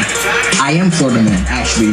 Florida is just different. You know, we have the Catch Me Outside girl, X, Kodak Black, all the, like, we're crazy. This is just a state where anything can happen in Florida. The Kiki Challenge was a trend of the year, man.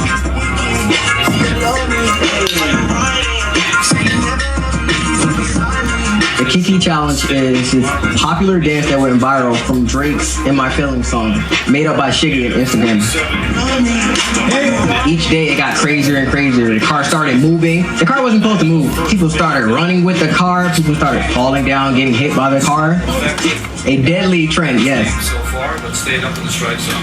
Right here on this street, a legend was born. And a murderer, attempted murderer, we're all hanging out at my dad's house. So I was like, let's do the Kiki challenge today or whatever. So I come over, he's like, let's do the Kiki challenge. I was like, I'm not interested, I don't find it funny. He's like, come on, it'll be fun, we'll do a little twist to it, we'll do our own version of it. He's like, I'm gonna be dancing in the middle of the street, gonna come with a car, and I'm gonna act like I got hit by the car, and you're gonna yell at me basically, opening your door, telling me to get out the street. I'll do the dance, and while the car is coming, I'm gonna jump on the hood of the car. He said I was gonna jump on the hood and continue dancing. I said, when did you tell me that? He's like, I didn't tell you that? I was like, no, you didn't tell me that. He's like, I thought I did. I was like, you didn't. That's a big miscommunication. I would take this to the grave. I told him that I was gonna jump on that car. Don't listen to him. And I'm like, I'm not doing this. He's like, come on. It took him a while to convince me that day. I'm not a professional stuntman, especially behind the wheel, so I'm like, I'm not too comfortable doing this. So we get here and we start filming it, and we kept messing up. He kept coming slow. I'm like, you have to come faster, and he kept coming slow. I'm like, it's not fast enough. He says it's not working. He's like, you're not getting here on time. The song's about to be over. The song's about to be over. I was kind of agitated. I was really getting agitated. You know what's funny? I said come 15 miles per hour. He said, do you know how fast 15 miles per hour is? I said 15 miles per hour is not that fast. It is fast. I'll tell everybody out there, 15 miles per hour is fast. I know the car's coming in my peripherals. So while I'm dancing, I get ready to jump on the car, and it's the oil spot. It was Final Destination. And I turned, I see the car get close. He looked up, I saw him, he saw me. I came about 15 miles per hour. He was dancing. I was getting there on time. He slipped. I went to heaven for like 2 seconds. I just saw white. And I thought I killed him. He slid a few feet, and then he got up and walked into the driveway and was like turning around laughing. And I'm like, why are you laughing? Like, you got hit by a car. His first reaction was, did you get that on video? So I started doing this or whatever, and I felt fine. Like, it was unbelievable. I was like, I'm alive. I was like, yeah! Because then when I see the video, I realized we're going viral. We did it. He posted the video on Instagram, and he also posted it to Facebook the next day. Later that night, I began to get phone calls from people. Is Jalen okay? And I'm like, yeah, why? Oh man, that kid is crazy. That kid is wild. Did you see the video? Well, he always made little silly videos, so as soon as I realized who the driver was hit him, I'm like, another gimmick. So to me, it wasn't really nothing serious. Like the view count kept going up. It started out like 100,000, then it went to 500,000. 500,000. I thought he was lying the whole time. He does it just to play with my feelings. So when it got to 900,000, I finally looked at it. I'm like, shit. Like we're doing, like we're blowing up. Yeah, we're doing this. We were just looking at the view count at first, and then he started getting emails and calls. First it was the Palm Beach Post, then it was Jimmy Kimmel, then it was Inside Edition. Like, first of all, I'm black. I'm important. Like what am I doing going Inside Edition? Getting hit by a car. And I'm like, y'all really want this? And they were like, yeah, we'll pay you for it. Bro, they were shelling out thousands of dollars. We blew it all. We blew the money. Of course we blew the money. It's a weird feeling. Basically overnight, you're just living a normal life, and then the next thing you know, everyone's calling your phone, trying to get an interview. When we went on Good Morning America, that's what he thought he was going to tell. He was telling me to take his name off everything. My parents, they wanted me to stay out of the spotlight because he did get hit by a car, and I'm pretty sure, no major police department wants to take this as a light matter. Madera police pleading for common sense tonight when it comes to a viral challenge. Some viral videos are claiming people were seriously injured. This 18-year-old ended up in a neck brace after attempting the Shiggy dance challenge. I was kind of upset because I'm like, wow, you could have really got killed by this right here. To be honest, I really could have died. Be serious for a moment. And that was really scary for me. That feeling of hitting an object like a human, I wouldn't recommend that for anybody. That Sunday I went right to church. God spared my life, and he gave me a new career. The old me died when I got hit by that car. Because when I got up, I'm an Avenger. I became an Avenger. Now this car should have flattened me, but it didn't. That's what told me I could do this type of videos.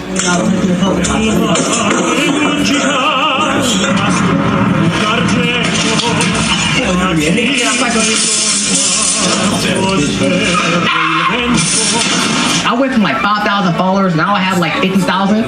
We gotta start doing more dangerous stuff. This is our field. We can do this. It just confirmed that stupidity is a business now. Because a lot of people still look at it like, what an idiot. You know, and who wants the son to be called an idiot? You know, although you kind of agree with him. Obviously, no one wants to get hit with a car, but it kind of like propelled him in the direction of wanting to be a star on YouTube. There's no backup. This is my only plan. I will live and die by this plan. If I don't make it, I'm gonna die trying. Literally, I'm gonna die trying. Go pick up a guitar. Go play the piano. You want some notoriety? Go get a real talent rather than kissing a bobo.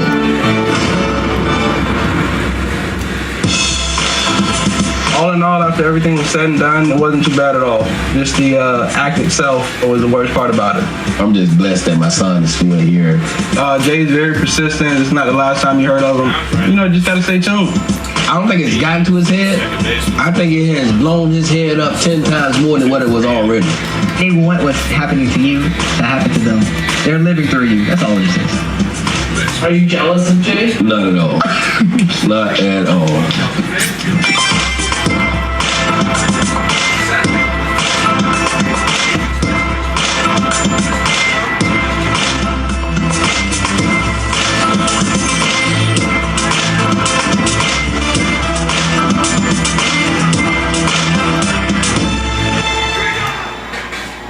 Drinking, huh? Yo, everybody drinking. Y'all drinking, right? One thing my father told me, you have to go for it. You have to ask. There's only one or two things gonna happen. You're gonna get a yes, and you're gonna get a no. My name is Obsession Faluke. Professionally, I'm a first assistant director on production sets. I'm an ex-professional basketball player. I also coach kids. And on the side, I make these drinks called Oye's. Oye's through the summer. I'm like the weapon daddy lover.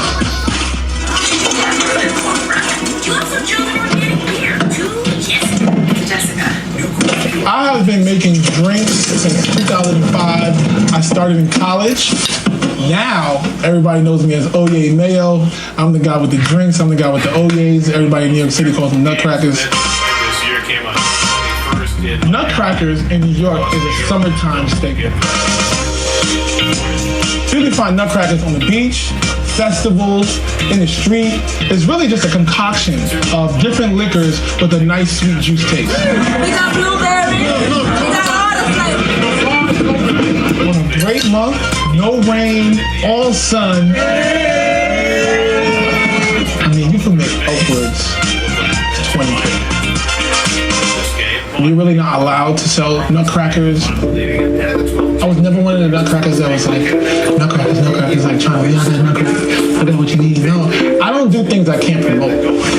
There's a reason why I was never a drug dealer, reason why I was never a pimp, because I can't promote that. My drink, I can promote. Yeah, I seen it in the New York Times. I was in the New York Times twice with my drinks. I may not be legit now, but the goal is to be legit.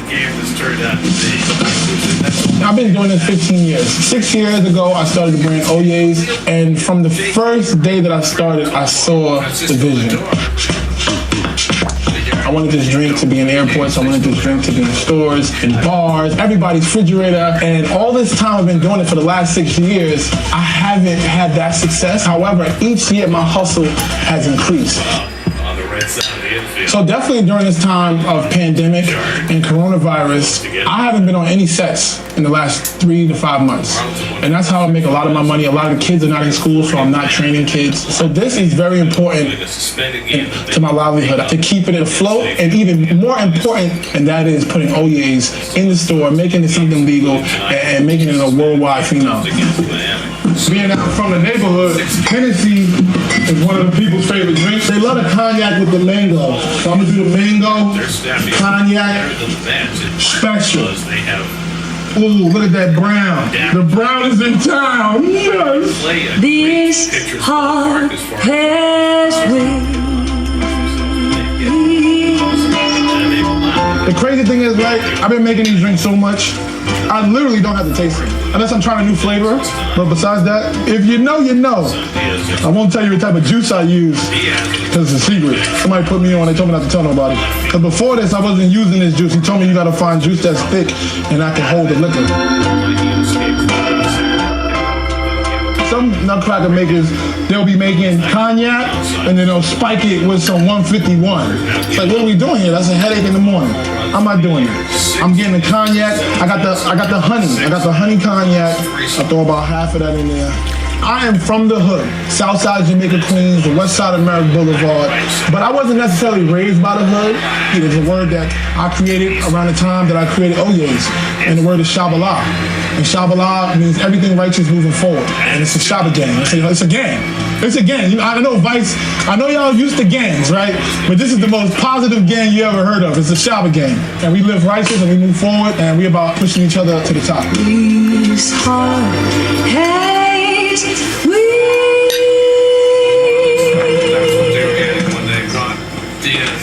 I got a long day today, man. A bunch of stops. I got about 400 or 500 drinks today. I'm gonna try to sell them all. Long Island first, Queens, Brooklyn, Lower East Side, Oyes through the summer. Here we come. I'll teach you a little secret. If you don't freeze them overnight, you ain't got enough time.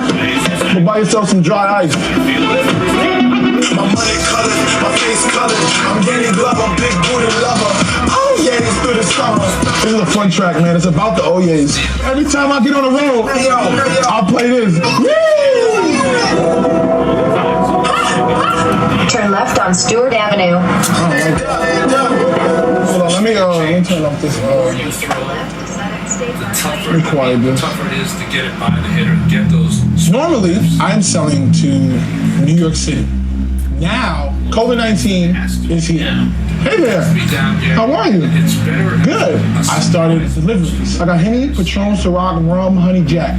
I went backwards. About 2 years into my hustle. You like the mango? I used to care about the customer, but because I was at places where so many people, I just made a good product, and that's all I needed to do. Now, with COVID, I have to make a good product, and I have to have a good relationship with my customers. Boom. Gotta give the love. Always show the love. What up, baby? You good? How are you, bro? Good to see you again, man. Yes. I'm gonna make it work. You make it 30 of these, but you gonna get a book. Alright, I'll put the cubic more outside. Okay, alright. Yeah, it's like 2 feet. Got the Patron Mango, I got the Rum Punch. I threw 2 big ones in there just for the love. You know what I'm saying? Thank you. You got it. And my daughter will be home Wednesday. Okay. They just turned 21, so. Oh yeah. I'll be here every weekend. He's good people, man. He comes, he says what up. Like, he's a good vibe. He'll give a little extra for the ride. In Stark, he had really been great at limiting the home runs early in the season, but they have bitten him. He's a good vibe over these last 4 starts. He'll give a little extra for the ride. That's crazy. Right. He's really good at making connections with people beyond just like a transaction. The goal is not to just be making all this money or be making money or selling drinks until I'm 40, until I'm 50, and then what? One day it hit me, it's like, come on, get it together, let's get going. So I come up here, usually I'm making my menus, presentation decks. So the decks will be shown to potential investors. Right here I got my total profits. That was in 2017, about $20,000. Yeah, this is me just having the idea saying like, I wanna put a deck together, I wanna present it to somebody. All right, let me just put it together, and I just did it, and I didn't do nothing with it, but now's the time. I was at a point in my life, am I going to continue to do, I'm going to continue to be a street merchant? I got my degree, my resume is long, I've done this, I've done that. I'm going to continue to do this. And it was like, yes, I'll take Oyes through the roof. I would like to show this deck to future investors, anybody that understands what it takes to go from the bottom to the top. Those are the people I want to invest, the people that invest in people. Right now we're in Brooklyn. We're about to go see my man, Kid Super, big time fashion guy, man. He been doing it for a minute. Him and his friends will buy a couple drinks. That's the Kid Super package. Here you go, baby. I don't know how it all works legally, but it feels legal to me. To get drunk. To get drunk? To get drunk? That's what he has. Like, like medium drunk. Here you go. Boom. Big four. $20 bottle. You can take it right when you need to be. You know what you need? You need a Jaeger. I know. I'll hook you up with Jaeger. Definitely. I love that. No, definitely. Definitely. No, I'll literally hit her up right now. Hit her up. Call her. Put her on speaker. Let's talk about it. he was like Patron, Penny. I was like, where's the Jaeger version? And so he's ready to talk big business. Yes. And we're thinking the launch party is in the back of the pool. Ooh. That sounds like. And we're on Vice right now. Okay, so we'll show you. Come in, Vice. Let's do it. This is where it's gonna be the Oye's launch party. Yeah, right here. I told you How many people can fit in the pool? I'm thinking like a good 200 to 300. Today was amazing. This is the best day of the summer I've had since Corona happened. Probably a little over $1,000. I may have not sold as much today as I usually would sell, but something more came out of it. I didn't know he was gonna call Jaeger and say, hey, we need to figure out how to make Jägermeister Oye's. Even if they don't invest in me, at least they know I'm here. I see success in me now, but I don't see the success that I want. I'm not at the goal yet. But I am successful. 2020, in my head, was my last year selling drinks on the street. It just happened that COVID came around. Next year, you're gonna be catching me in the stores, you're gonna be catching me at the airports, you're gonna be catching me at the bars. Anywhere you go, you're gonna be catching the Oye vibe.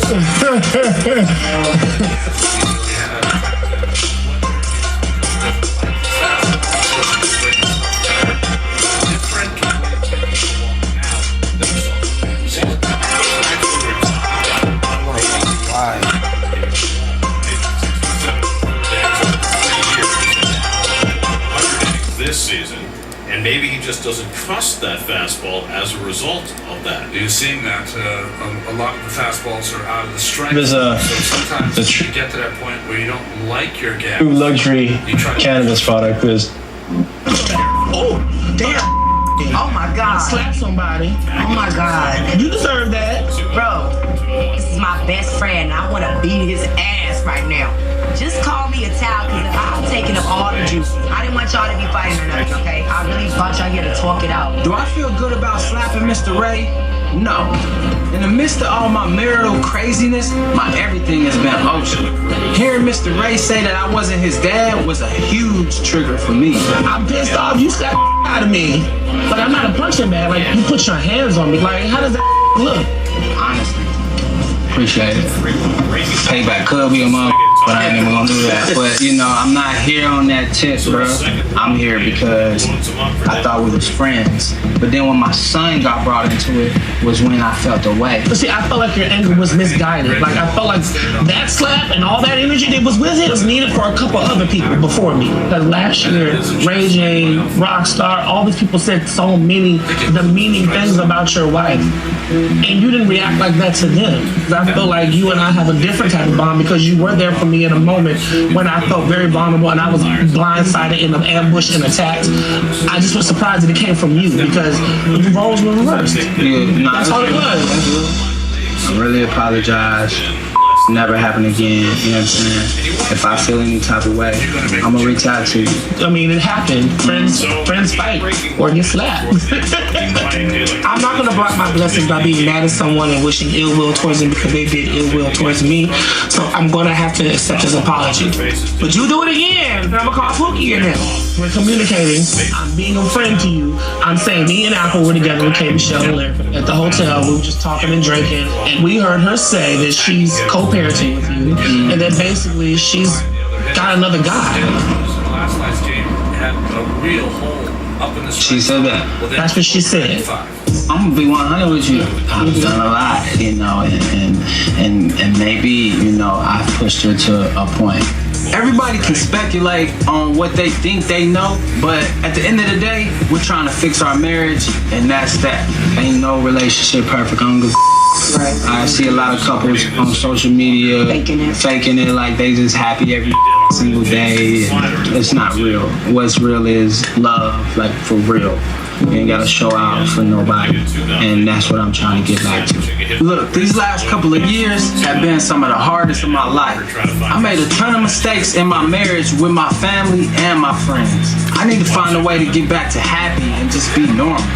And I pray that when I come out on the other side, that my wife still be with me.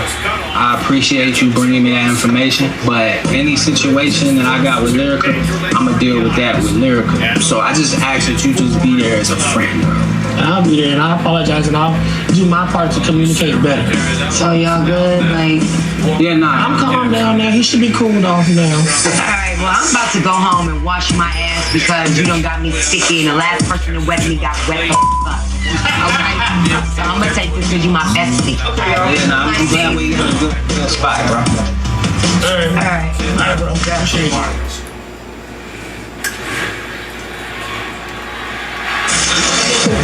I know that ain't who I think it is. Here, don't play with me. I'ma find you after, okay?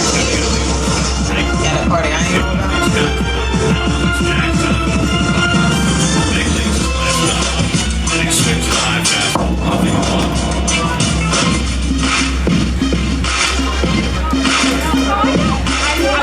I set up a performance for Diane. So this is kind of like an introduction to her. Welcome to Atlanta.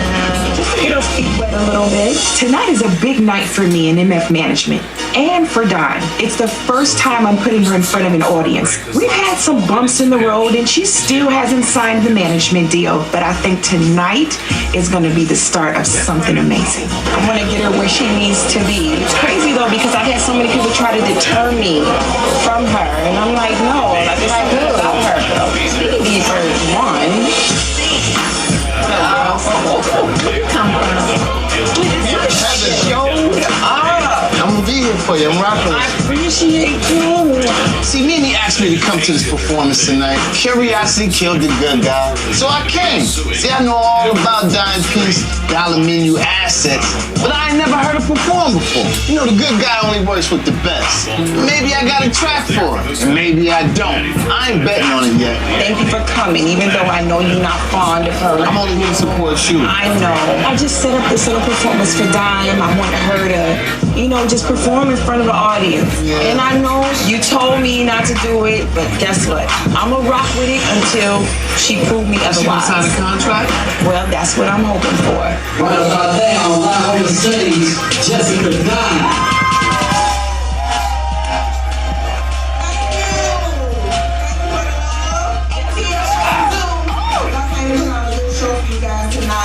Mimi set up this performance for me, and I'm gonna perform, honey. But this is the last thing Mimi is gonna do for me as my so-called manager. Cause see, nobody's gonna be going around talking trash, playing with my career, and think they're gonna get away with it. So tonight, Mimi, I got a special goodbye present for you. I got a surprise for y'all.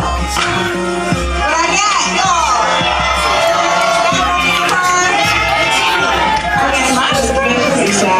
I don't know. Did I get my girl Margo to the back ready to start a war? As everybody knows, I'm here because I'm putting together the memorial for Rodney. Our family is not the closest, and I think Rodney dying, you know, separated a lot of us for different ways, different, you know. I don't know. I'm not an active family member like I used to be for many reasons. I started thinking like, I'm gonna go through this process to try to be a better family member. I'm gonna try to, you know, come to terms with dad too, you know?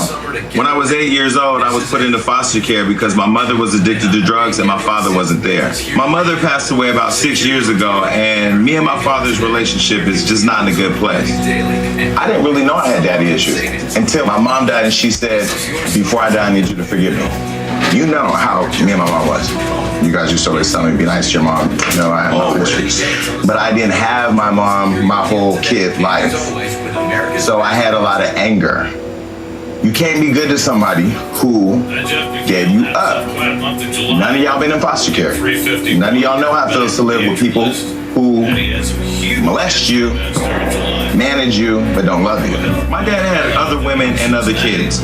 He even raised my brother Link and my sister Dolores in what they call a loving household. But I spent 5 years in the foster care system, moving from home to home, enduring abuse and neglect. All because my mother was on drugs and couldn't take care of me, and my dad chose not to. Mom, she said, I just need you to forgive me. I need to know that we good. I wasn't the best mother. I tried. did what I could. That's okay. So I forgave her. Next day she passed, right? I was thinking like, damn, that was hard to get to a place where I was able to hear her for the first time. I've never got the love from Dad like that. I don't feel Dad has ever loved me. He's never said it. He's never showed it. And now that we're going to honor our brother who loved us all, he's going to have to love his children and right the wrongs. That's how I feel. We ain't gonna male bash Pops. That's what we ain't gonna do. I'm not going to talk down on nobody, but I'm going to speak my truth. So is this basically about Pops? No, this is about just about him. Tomorrow I got to get through what I got to get through with him for him to be there. He's not gonna come with that bull. Just look past that real quick and just let him just try to get what you trying to say. I already hear what he's saying. I don't think you do. What I'm saying is, the father he was to you, he was not to me. Man, I'm about this bull. Come on, let's go. Okay. You had you some other kids, and if I multiple women or whatever, and you can't be there with all this, I take the off. You can't talk about all it. this. You ain't talking about it. This is all about me. You're telling me that what I feel is not important. Nope, I'm just saying I'm done with this bull. This is not about bashing him. This is me telling my truth. It's a mother lie. It's me telling my truth. I think the problem that I have is that my siblings are just not able to see where I'm coming from. So the fact that none of them can hear what I'm trying to say is really bothering me. And, you know, quite frankly, my brother Link has grown up with a lot of the traits that Dad had, and it's probably hard for him to hear it because I'm talking about him. I should be able to know my dad cares about me. I won't have a bashing thing about my dad. He did the best he can do.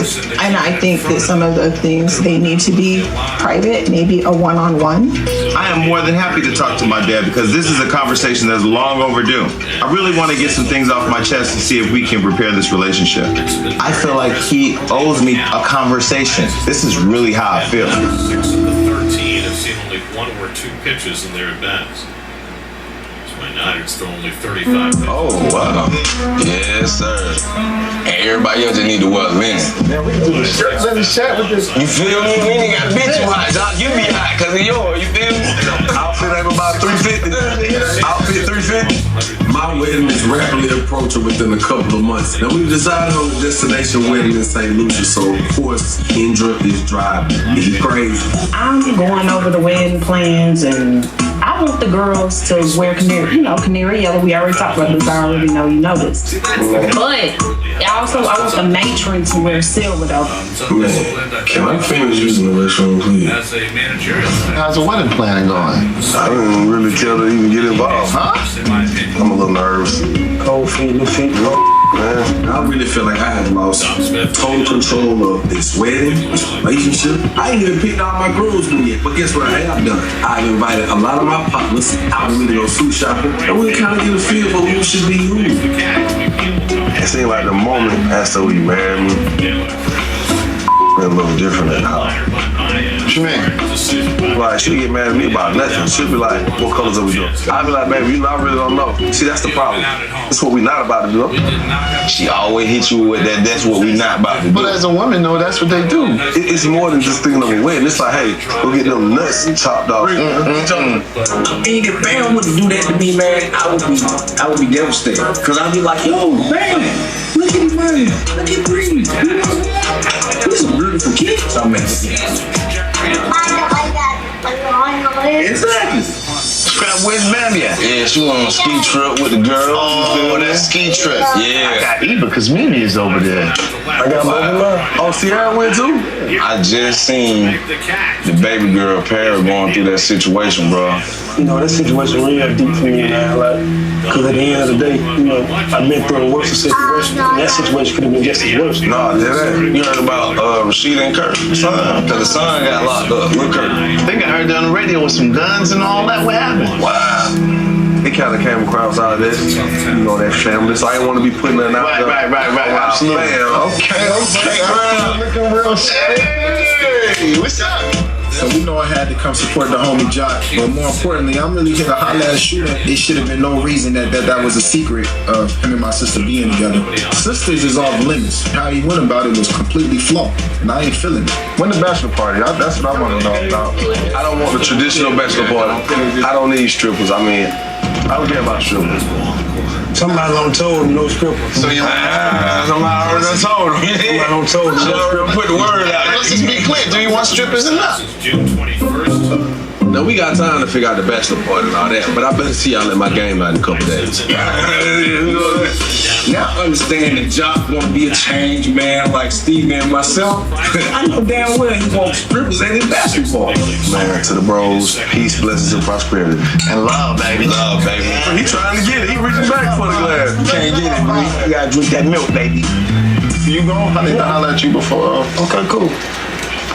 Now we business partners, right? Yeah. You say you with me, you say you respect me and all that, but And you know that. it ain't nothing that you wanna tell me. Who's throwing about 4 miles an hour left. What you getting at? Me, moms and sis, we sitting down having a little family meeting. She say, did you tell bro about shooting?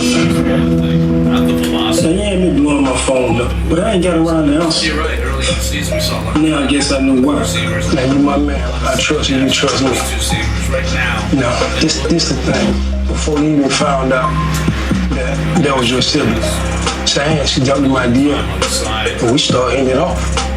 You know what I mean? But first and foremost, me and you been rocking like that. We passed the ain't rocking like that, you know what I'm saying? Because we is that. What I'm saying, I wanted to be the one to tell you. You had plenty of time to sit me down. But the thing about it, your sister kept telling me no. Is the fact that he kept it from me and he was hiding it from me. So that right there already make him look sneaky and like he got ill intentions. As a man, so if you say you with me, how you say you with me, it's nothing to pull me to the side like, bro, this is what's happening. We about to start trying to get money together. And that looks flawed. And this might be a situation where we might have to reconsider this business endeavor. That's how you know, that's how I'm feeling, bro, because I need to be able to trust you. Like, whack, dog. That's hella whack. If I told you I'd been jarring raspberry The prison, scene that you're about to see is your. well, at first you'd be like, that has got to be some scrumptious jam. And then you'd think, fantastic. It's Jarvis too. It just swears and grunts us. I can't. These parents are sick of their son's PlayStation addiction, so they've decided to teach him a lesson. What we're gonna do? It's easy to find your bet and lock it in. What's some ungrateful swine our son is? Guess what, Matthew? Now you've gone back to school and you've had your time off for COVID with your PlayStation. It's now time for us to get our own back because you've not done anything in this house. You don't even tidy your room. You don't even wash.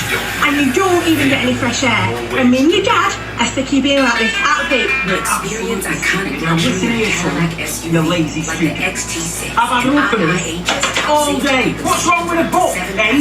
What's wrong with printing in mind? Eh? Just sit there, just sit there. Sit there, come on, kid's expression. We treated him to that, and I tell you what, that's all he cares about. I have to bring his meals up. He leaves all his cups and his plates in his room. It stinks in there, Pete. It stinks. We went out when we were kids to the ball, right? And we didn't come in till my mum shouted it was tea. What does he do? Sit him all day long. And you let it go all the time. Go on. Super Pete, who bought him. Anyway, I'm not gonna. Well, we're not going to get into it because at the end of the day, so Matthew, I know what it's doing. It's not good. Our family does not exist because of that bloody box. And I know it's been COVID and everything, but now I'm going to take charge. We've got to take charge and stop him from being such a lazy little. Right, so the only way that we know how to get to him, because we tried talking, we tried reasoning with him, right? The only way we can get to him now is we've got to take ownership of this, haven't we, Pete? Come on, let's get this done, eh? Yeah, let's go, Pete. Now, I'm chilled down. I know you are, Pete. I know. So, Matthew, well, it's not, is it? But the thing is, Pete, we're going to have to, this is what it's drove us to. It just swears us and grunts us. I can't, I'm just not, that's not the child that I brought up, is it, Pete? That's how we have. This, eh? Yeah. This is what we're going to do. Miguel Rojas on deck and Isan Diaz. Oh my God, Pete, yeah. Smash it. Mentioned it last night. Let's have a go. Have a better run differential than the Mets. Marlins are +1 this year in run differential, despite Being 16 games under 500, the Mets are minus 10 in run differential despite being 5 games over 500. And it's all in the things you talked about in last night's game. The Mets have been exceptional in close games. So we have to, but this is what needs to be done. How many This is how we have to be. Would you listen? Maybe you'll listen now. Maybe you'll listen now, lad. Jump on it. So there's the run differential. The Braves actually have by far the best run differential. Wait till it gets home from school and 3.5 games behind the Mets. The Nats have the worst run differential. Marlins have the second best, but Miami is 18 and 39. 18 and 39 in games decided by 1 or 2 That's how it runs. is, Matthew. That's how it's going to have to be. The Mets are 31 and 25. Slightly concerned for that child because the parents seem to have some anger issues deep down. Sometimes Seems very extreme. I think he's just going to go to his friend's house and play it. And I can tell you, it's not going to stop because I know plenty of grown men that sit there playing their games all day, all night, with their headsets on, just shouting at the TV. Phillies still lead the don't Nats get it. 1-0. They're in I the don't get 6th it. now. I tell you what, if you're an Except Miller gave Xbox up or his first hit in PlayStation the widow, comment your partner's name below, and maybe we can start a support group for you. Now, if you have any videos that you want to share with us, send it over to It's Gone Viral, because if yours gets featured, you get Great move on it. $250. Started off the plate, ended up on the outside corner as Rojas shaking his head. That was a weapon that had so much mileage for Taiwan earlier in the year.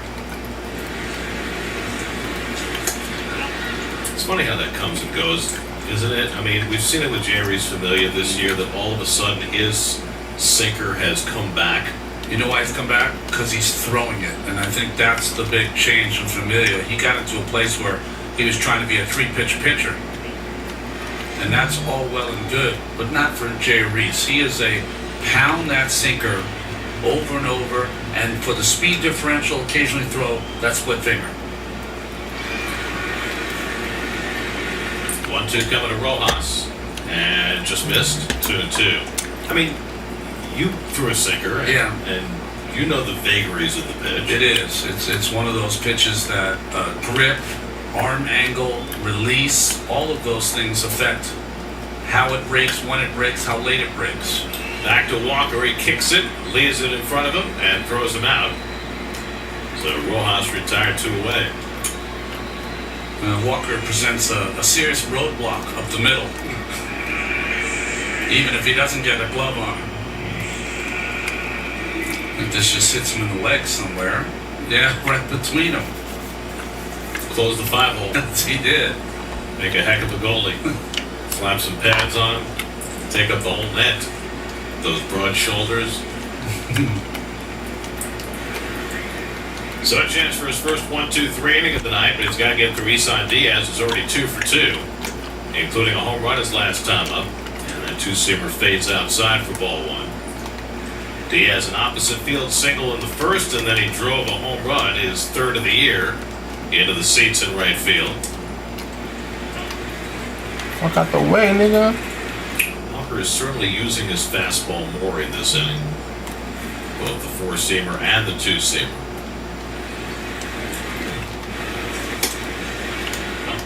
And that 2-seamer in for a strike, and it's 1-2. Sometimes you get in the middle of trying to pitch to a lineup instead of pitching to your strengths.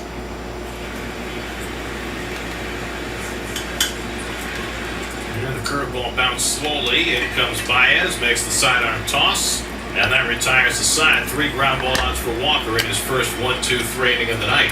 4-1 Marlins going to the 5th. Geico Sports Night on SNY. There's some big news coming out of Brooklyn. Your nightly source for all things New York sports. Just wait until you see what actually went down. Geico Sports Night. All night, every night, starting at 11 p.m. Only at SNY. I found my perfect man, and I locked him down quick. I just can't take my eyes off him. Most of all, I love that he wears bird dog shorts. They're all I buy for him. Normal shorts and underwear separate and ride up. But bird dogs have super soft built-in underwear, so you can just slide them right on. And you're ready to go.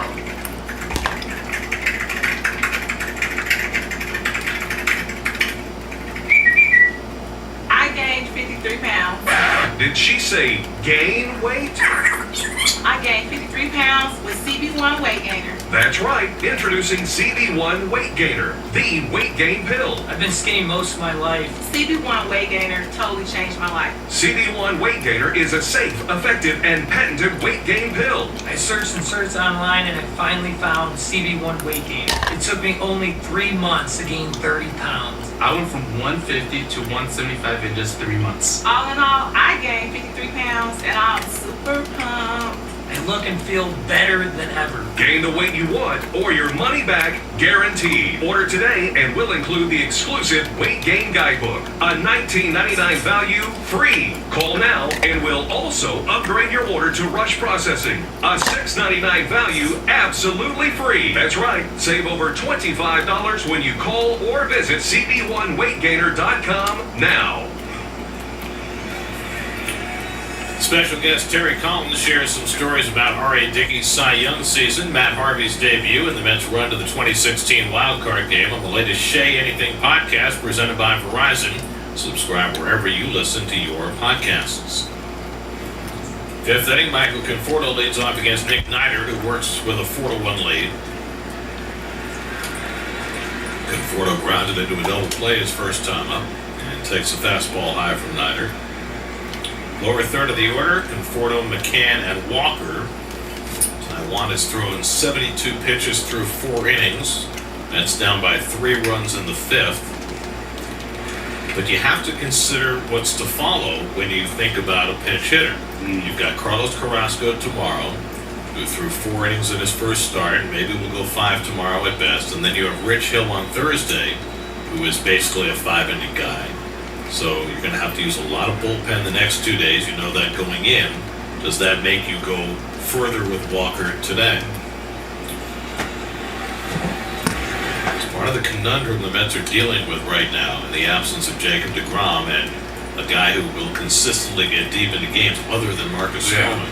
It makes you think at some point you've got to bust up Carrasco and Hill. I don't know how you do that without resting someone. Interesting point. Well, you do it by going to a 6-man rotation, which Luis said yesterday they've talked about on occasion this year. They don't feel they can do it right now, but, you know, the guy who could come up and do that is Trevor Williams, but you'd have to figure out how he gets onto your roster and all that.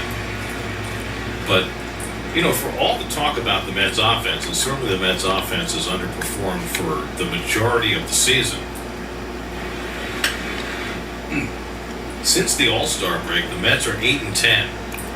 And in those 18 games before tonight, the Mets starting pitchers have a 5.74 ERA. So they have been part of the problem as well after pitching so brilliantly the first half of the season. And that, you know, coincides with deGrom leaving the rotation. That's ball 4 and Conforto's on with a leadoff walk. Third walk given up by Neidert. Well, those are the overall numbers. I mean, they were the best in the league in the first half of the season, but those numbers have come well back down to earth. And you know, Gary, it's even worse if you look more recently. Taking this game out of it, the last 9 games before this game, Mets starting pitchers are 0-5 with a 7.09. So, you know, you're not really giving your team a chance. They're behind the 8 ball every night.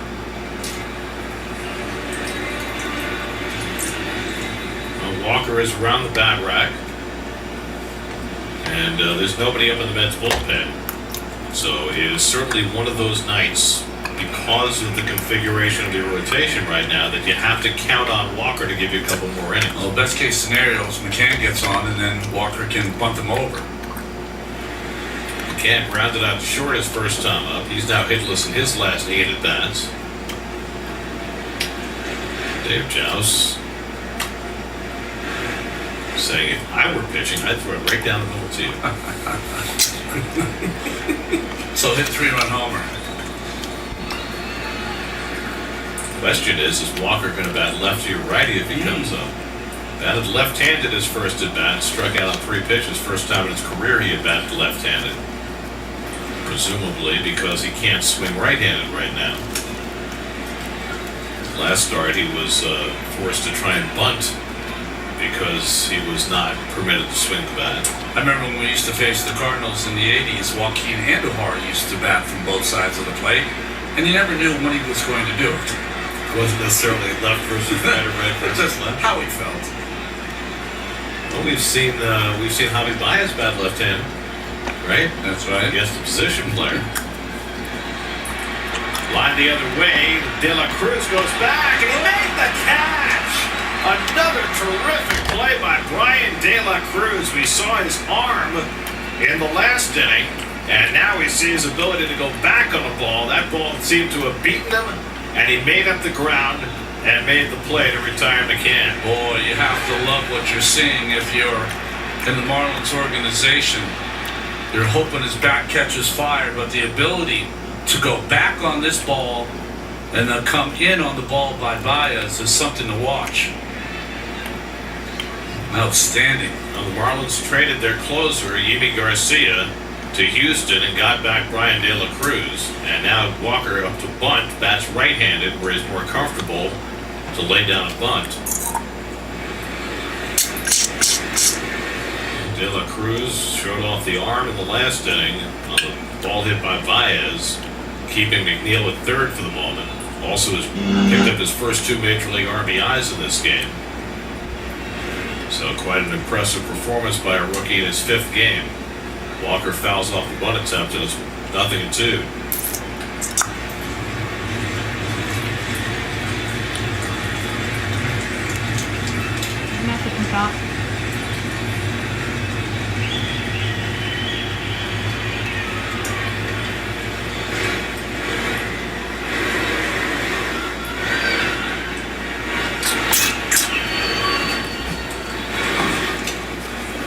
We talked about it the other night in terms of De La Cruz, how the Marlins' strategy at the trading deadline was not so much trading veterans for deep prospects, but trading for guys who they hoped would be major league ready.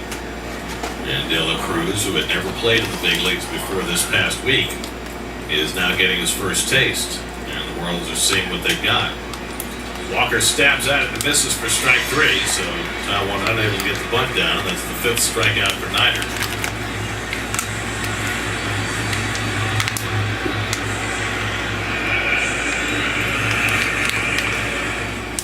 So 2 out. Conforto still at first, and it's left to Brandon Nimmo.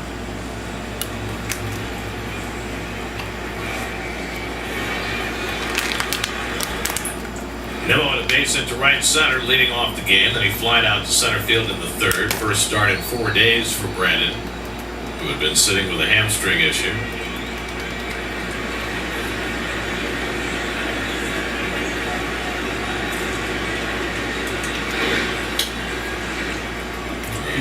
Changeup catches the top of the strike zone for strike 1.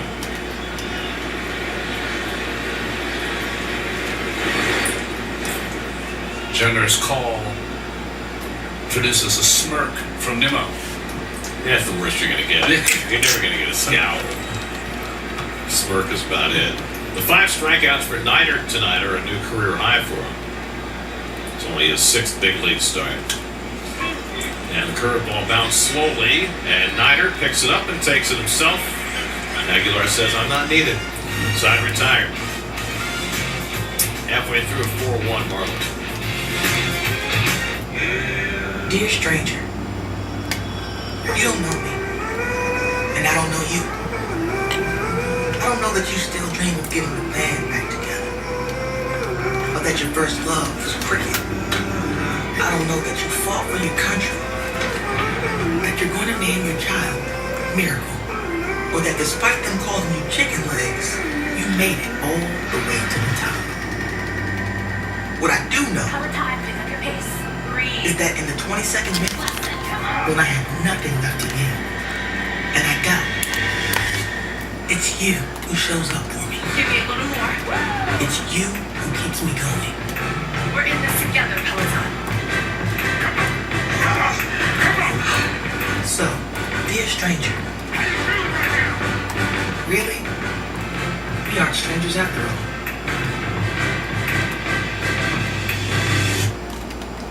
At CDW, we get your IT staff has to be ready to take on new challenges. Yeah, that's why we built an office obstacle course to prepare our people for anything. You're late. Well, CDW Amplified Services experts will consult with you to design, orchestrate, and manage your most complex technologies to help you quickly overcome any obstacle without all of this. Oh, that's better. Who's that? Oh, if you want coffee, you gotta get past Tantrum. You're in for a rude awakening. For technology that moves you forward, trust CDW Amplified Services. There's a place down yonder. 3 streams converge into one. It's where I watched the Mandalorian get himself into a space squabble. Watch me some UFC. And those folks from Modern Family, they had me cackling like a trout getting tickled. That's the Disney bundle for you. It lets you stream Disney Plus, Hulu, and ESPN Plus for only $13.99 a month. It's the most glorious stream I've ever seen. Disney Bundle, streaming at its best. Taiwan Walker back out there for the bottom of the 5th. Things have not gone well for Taiwan tonight, and that's been the case since his stint in the All-Star game. 20 earned runs in 13 of the 3rd inning since the break. Although coming off his best inning. And he catches the inside corner to Jesus Aguilar, who has doubled and walked already tonight. Well, the Mets are not getting any help so far tonight.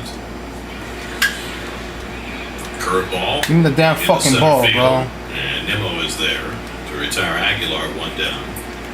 JT Realmuto just homered, while Patrick Corbin gave up a home run on his first pitch and was still around for the 7th. And now the Phillies have added 2 more runs on a Ronald Torreyes 2-run homer. 4-0 Phillies lead the Nats in the 7th. Torreyes has a couple home runs this year, doesn't he? That's his 4th. What? And the Rays opening up a series in St. Louis, and they tattooed John Lester in the 1st inning. They put up a 5 spot, including a home run from Jorge Soler, his first as a Brave, and they lead the Cardinals 5-0. So with the Mets' lead shrinking by the day, it would behoove them to figure out a way to win this game. Brian Anderson has popped up and struck out 0 for 2. And he fouls off the slider from Walker, 0-2.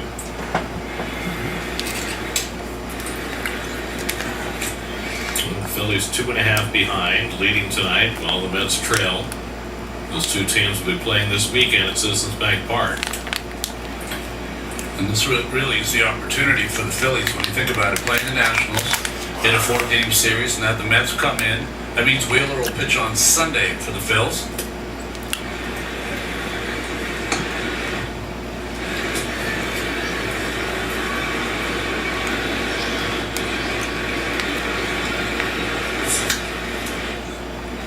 Fastball foul back.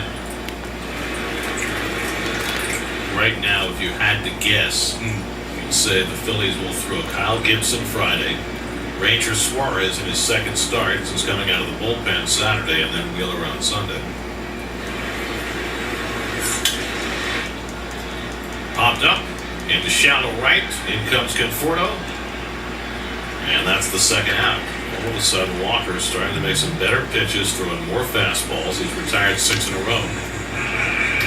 The Mets and Walker both needed that. Got to put up zeros from now on. Now there was Brinson who had a base hit and scored a run in the 3rd.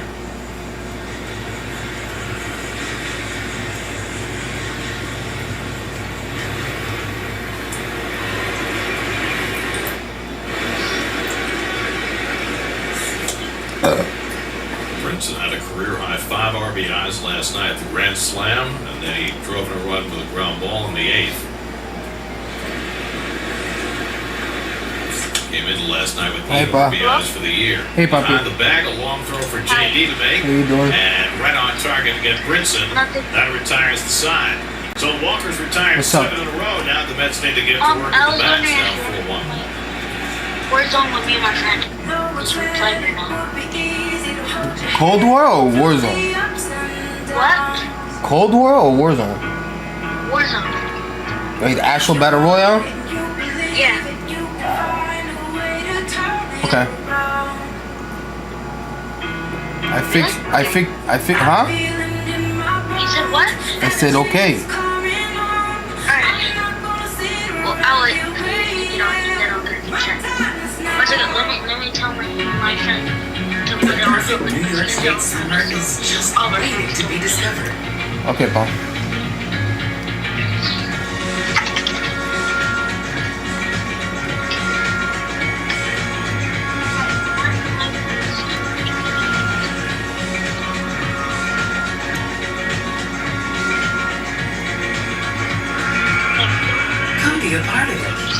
summer getaway, I love NY.com. Because Northwell fixes the most hearts in New York, we see way too much of this. And you want more of this. Get your heart checked so we can both get what we want. When we raise heart health, we raise everyone. Northwell.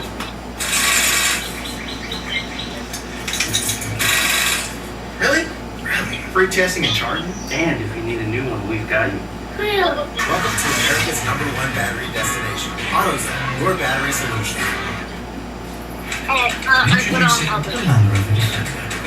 Just the thing for those little everyday trips. Good in heavy traffic. Perfect for catching up with the relatives. Dropping into the car wash en route. Giving someone a helping hand. Or beating the commute. Putting your feet up after a long day.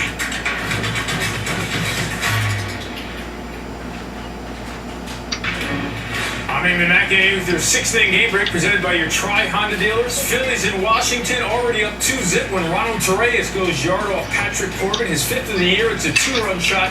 That makes it 4-zip, and that's the score now, Gary, in the 7th. All right, so the Mets not getting any help. They have to help themselves as we go to the 6th, down 4-1 to the Marlins. Pete Alonso, Jeff McNeil, and Javier Baez, third time around against Nick Neidert, who has matched the longest outing of his career by going 5 innings tonight. He's only thrown 60 pitches through 5 innings. Pete has popped up and grounded out 0 for 2. You sent me the invite? Neidert misses away with a fastball, and it's 2-0. Neidert has walked 3, struck out 5. That's also a career high, but he's allowed just to run on 2 hits. Yeah, it doesn't say you're online. Meanwhile, Taiwan Walker has settled in, but the Mets in an early hole, and that's spiked to the backstop. That could be the shortest pitch thrown this year. What, like 35 feet?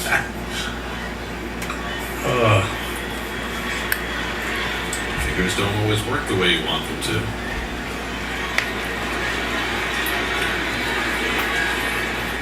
Neidert only has 2 walks to this point. Walks have been an issue this year for him. And Pete lays off the 3-1 3-0 breaking ball and takes ball 4. It's an interesting pitch selection there with a 3-run lead. Interesting or bad. It doesn't show that you're on. You know, Wait, not yet. Hold on. Curse. It's still trying to connect to the server. Come on. Oh, I mean, who decides to throw that and who calls that with a 3-run lead? But well, that's a good question. Is it the bench? Is it a new catcher who's just been here for a couple of days? Is it the pitcher? I don't know. You heard? At some point, you gotta. I got the prestige open last week. So the Mets have a base runner for McNeil, who's already had a I think I'm in an opposite field double and scored the only Met run. And he gets hit up the foot, and the Mets have 2 men on. So after throwing a 3-0 breaking ball to walk Alonso, the next breaking ball hits McNeil on the foot. And the Mets will get the tying run to bat with Javi Baez coming up. Mel Stottlemyre Jr. very quickly to the phone. I mean, this young pitcher's just not used to being on the mound longer than about an hour and 20 minutes. So here he is in the 6th inning, feeling the heat of having to retire hitters the 3rd time through the lineup, and that brings his pitching coach out. Bullpen time to start to get loose. Adam Simber is going to get up. So is Stephen Hoker, the left-hander. When did you change your name? Snell Jr. can walk. Is that what that was? I thought it was like, I went in my settings. I was clicking on stuff and I was trying to get out. Because I was trying to undo my mouse and I didn't know the controls. I was trying to change it. Taken off the And I was integral today clicking by it, Toronto. I don't know. They traded Dickerson Is that what that to did? Toronto along with Your name is now your name is Prius. You have to take Dickerson, you want Simber.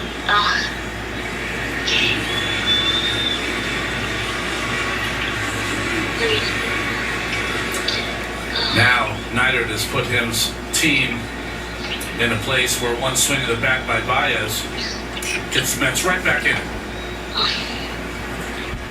So that is Anthony Bender. What did you do all day? Pitched in last night's game.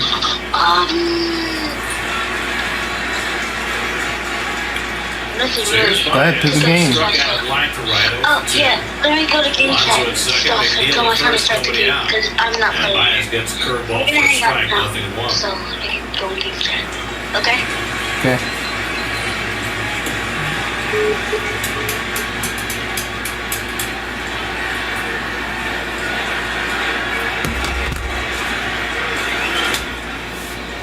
It's fouled back in a high fastball, and it's 0-2.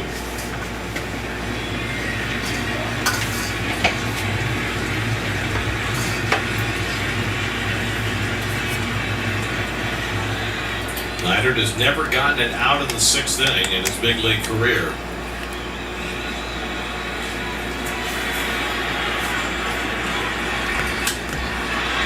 Has reached for it, flicked out to center. Brinson started it, now moving back to make the catch. Alonso tags, and he'll move over to third. Okay. Can you hear me? Baez flies out.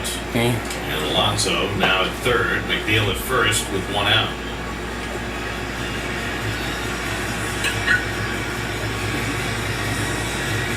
Okay. Come on, pick a game. So that'll bring up Dom Smith. Dom drove in the Mets' only run with a sacrifice. Remember, fly I'm not good at this, Elijah.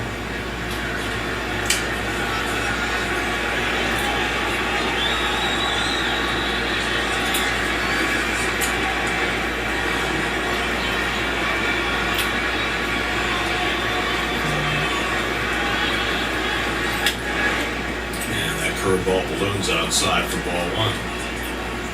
Nick Neidert just called up today.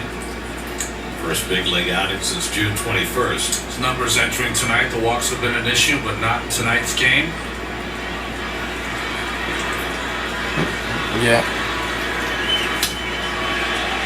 And Dom lifts this one to center. That'll get a run in. Alonso tagging. Brinson makes the catch. Second sacrifice fly of the night for Dom Smith. And the Mets have their second run. It's now 4-2.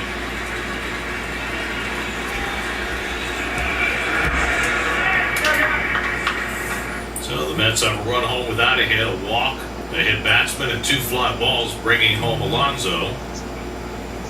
And it's now a 4-2 game with J.D. Davis coming up. See Dom shaking his head. He wanted more from that, but still a professional bat just to bring that run in. 48 RBIs now for Dom. So J.D. Davis now the tying run at the plate. He's walked and struck out tonight. Neidert's only thrown 70 pitches with 2 out of the 6. He's thrown as many as 85 in a big league game. That was against the Mets in his first start back in April. And a high fastball, and J.D. lays off ball one. McNeil at first with 2 out. Remember that Jeff is still not running 100%, so on a ball in the gap or down the line, not 100% certain he's going to be able to score from first. Got a very short lead.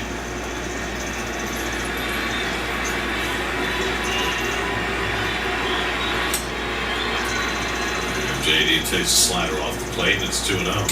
Though he had to run close to 100% on that wild pitch that came right back to Jackson.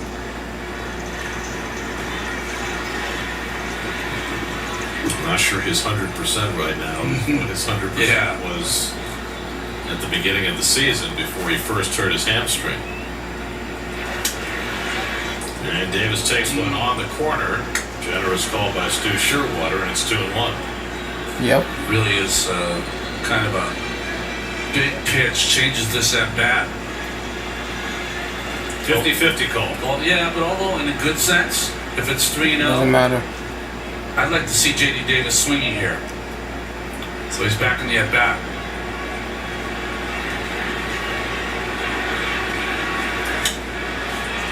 He lifts this one to right field, hit well. Back goes De La Cruz near the wall. It's out off the fence. It's in play. McNeil around third, heading home. And the relay throw to the plate, not in time. McNeil does score from first on a double on a ball that nearly got out of the ballpark. J.D. hits one off the fence to get the Mets within a run. It's now 4-3.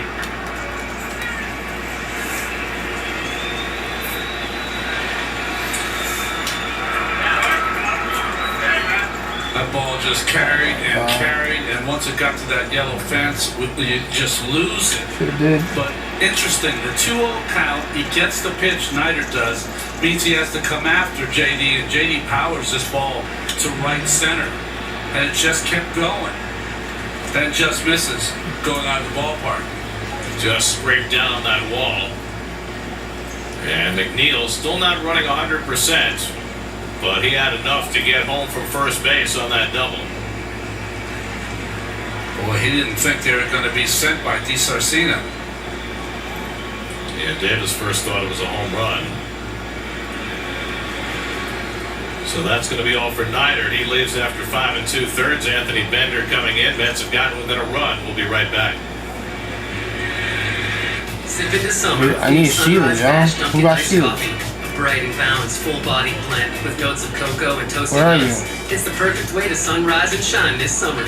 New Sunrise Batch iced or hot coffee. America runs on Dunkin'.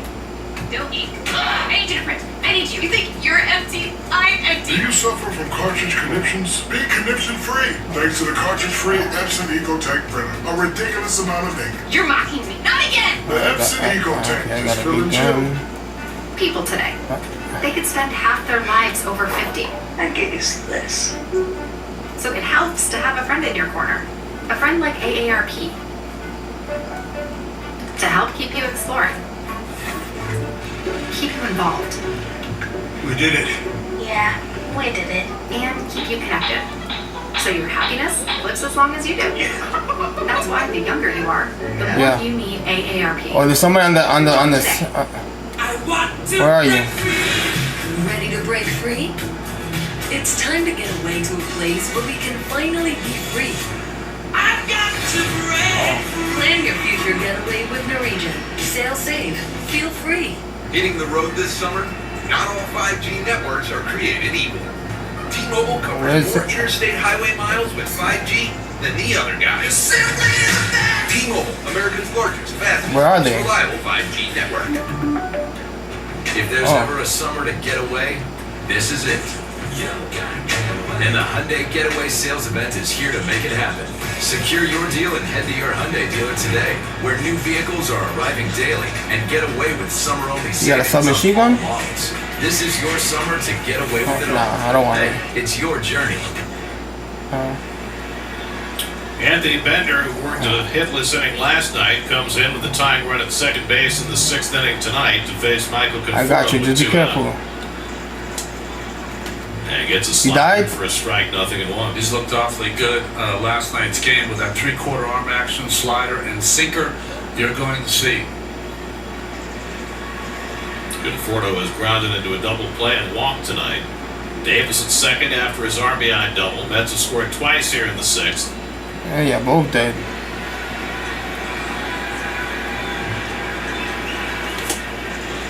And Conforto chases the sinker in. It's 0-2.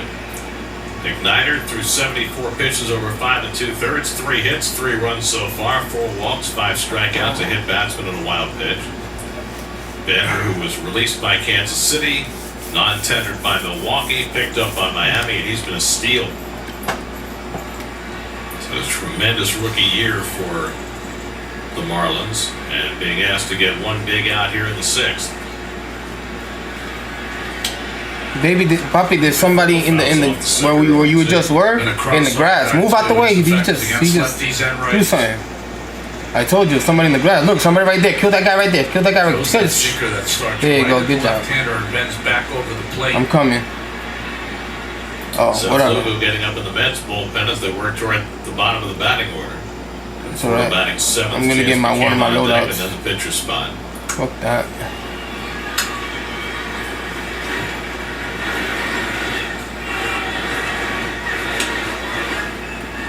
Alright, cool. And Conforto whacks one to deep right field. Back goes De La Cruz, and he makes the catch. Conforto hit it well, but De La Cruz able to catch it halfway back on the warning track. And that keeps the Marlins in the lead. Mets score 2 to get closer. Who, me? Tommy Baez taking the field as Met for the first time at Citi Field. Just to watch them play and see the love for the fans. You know, that's what I'm playing for.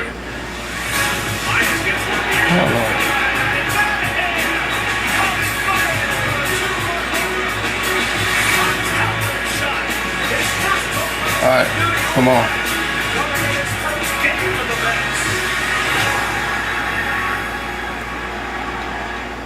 I just want a genuine guy. Someone who can. I got a couple of shoes. I want experimental. I just Fuck, want a guy who's who shooting at me, about dude? silly things. Like underwear. Bird dog Where the shorts fuck he have come underwear from? built in. Maybe I just need a guy who wears bird dogs. I have bird dogs. That's why I don't like playing this shit. This shit's fucking retarded. This is Bob Benetti and his wife, Wendy. In the early days, She's with her Bob grandma. remembers leaving sweet love notes on her desk alongside a single red rose. We just celebrated 45 memorable years together. Our daughter Katie was a huge part of that. Alright, I'm coming Bob in. and Wendy spent time fundraising for healthcare causes. I guess I liked it so much, I decided to become a patient. Bob was diagnosed with pancreatic cancer in 2016. I assumed there was no hope for people with my diagnosis.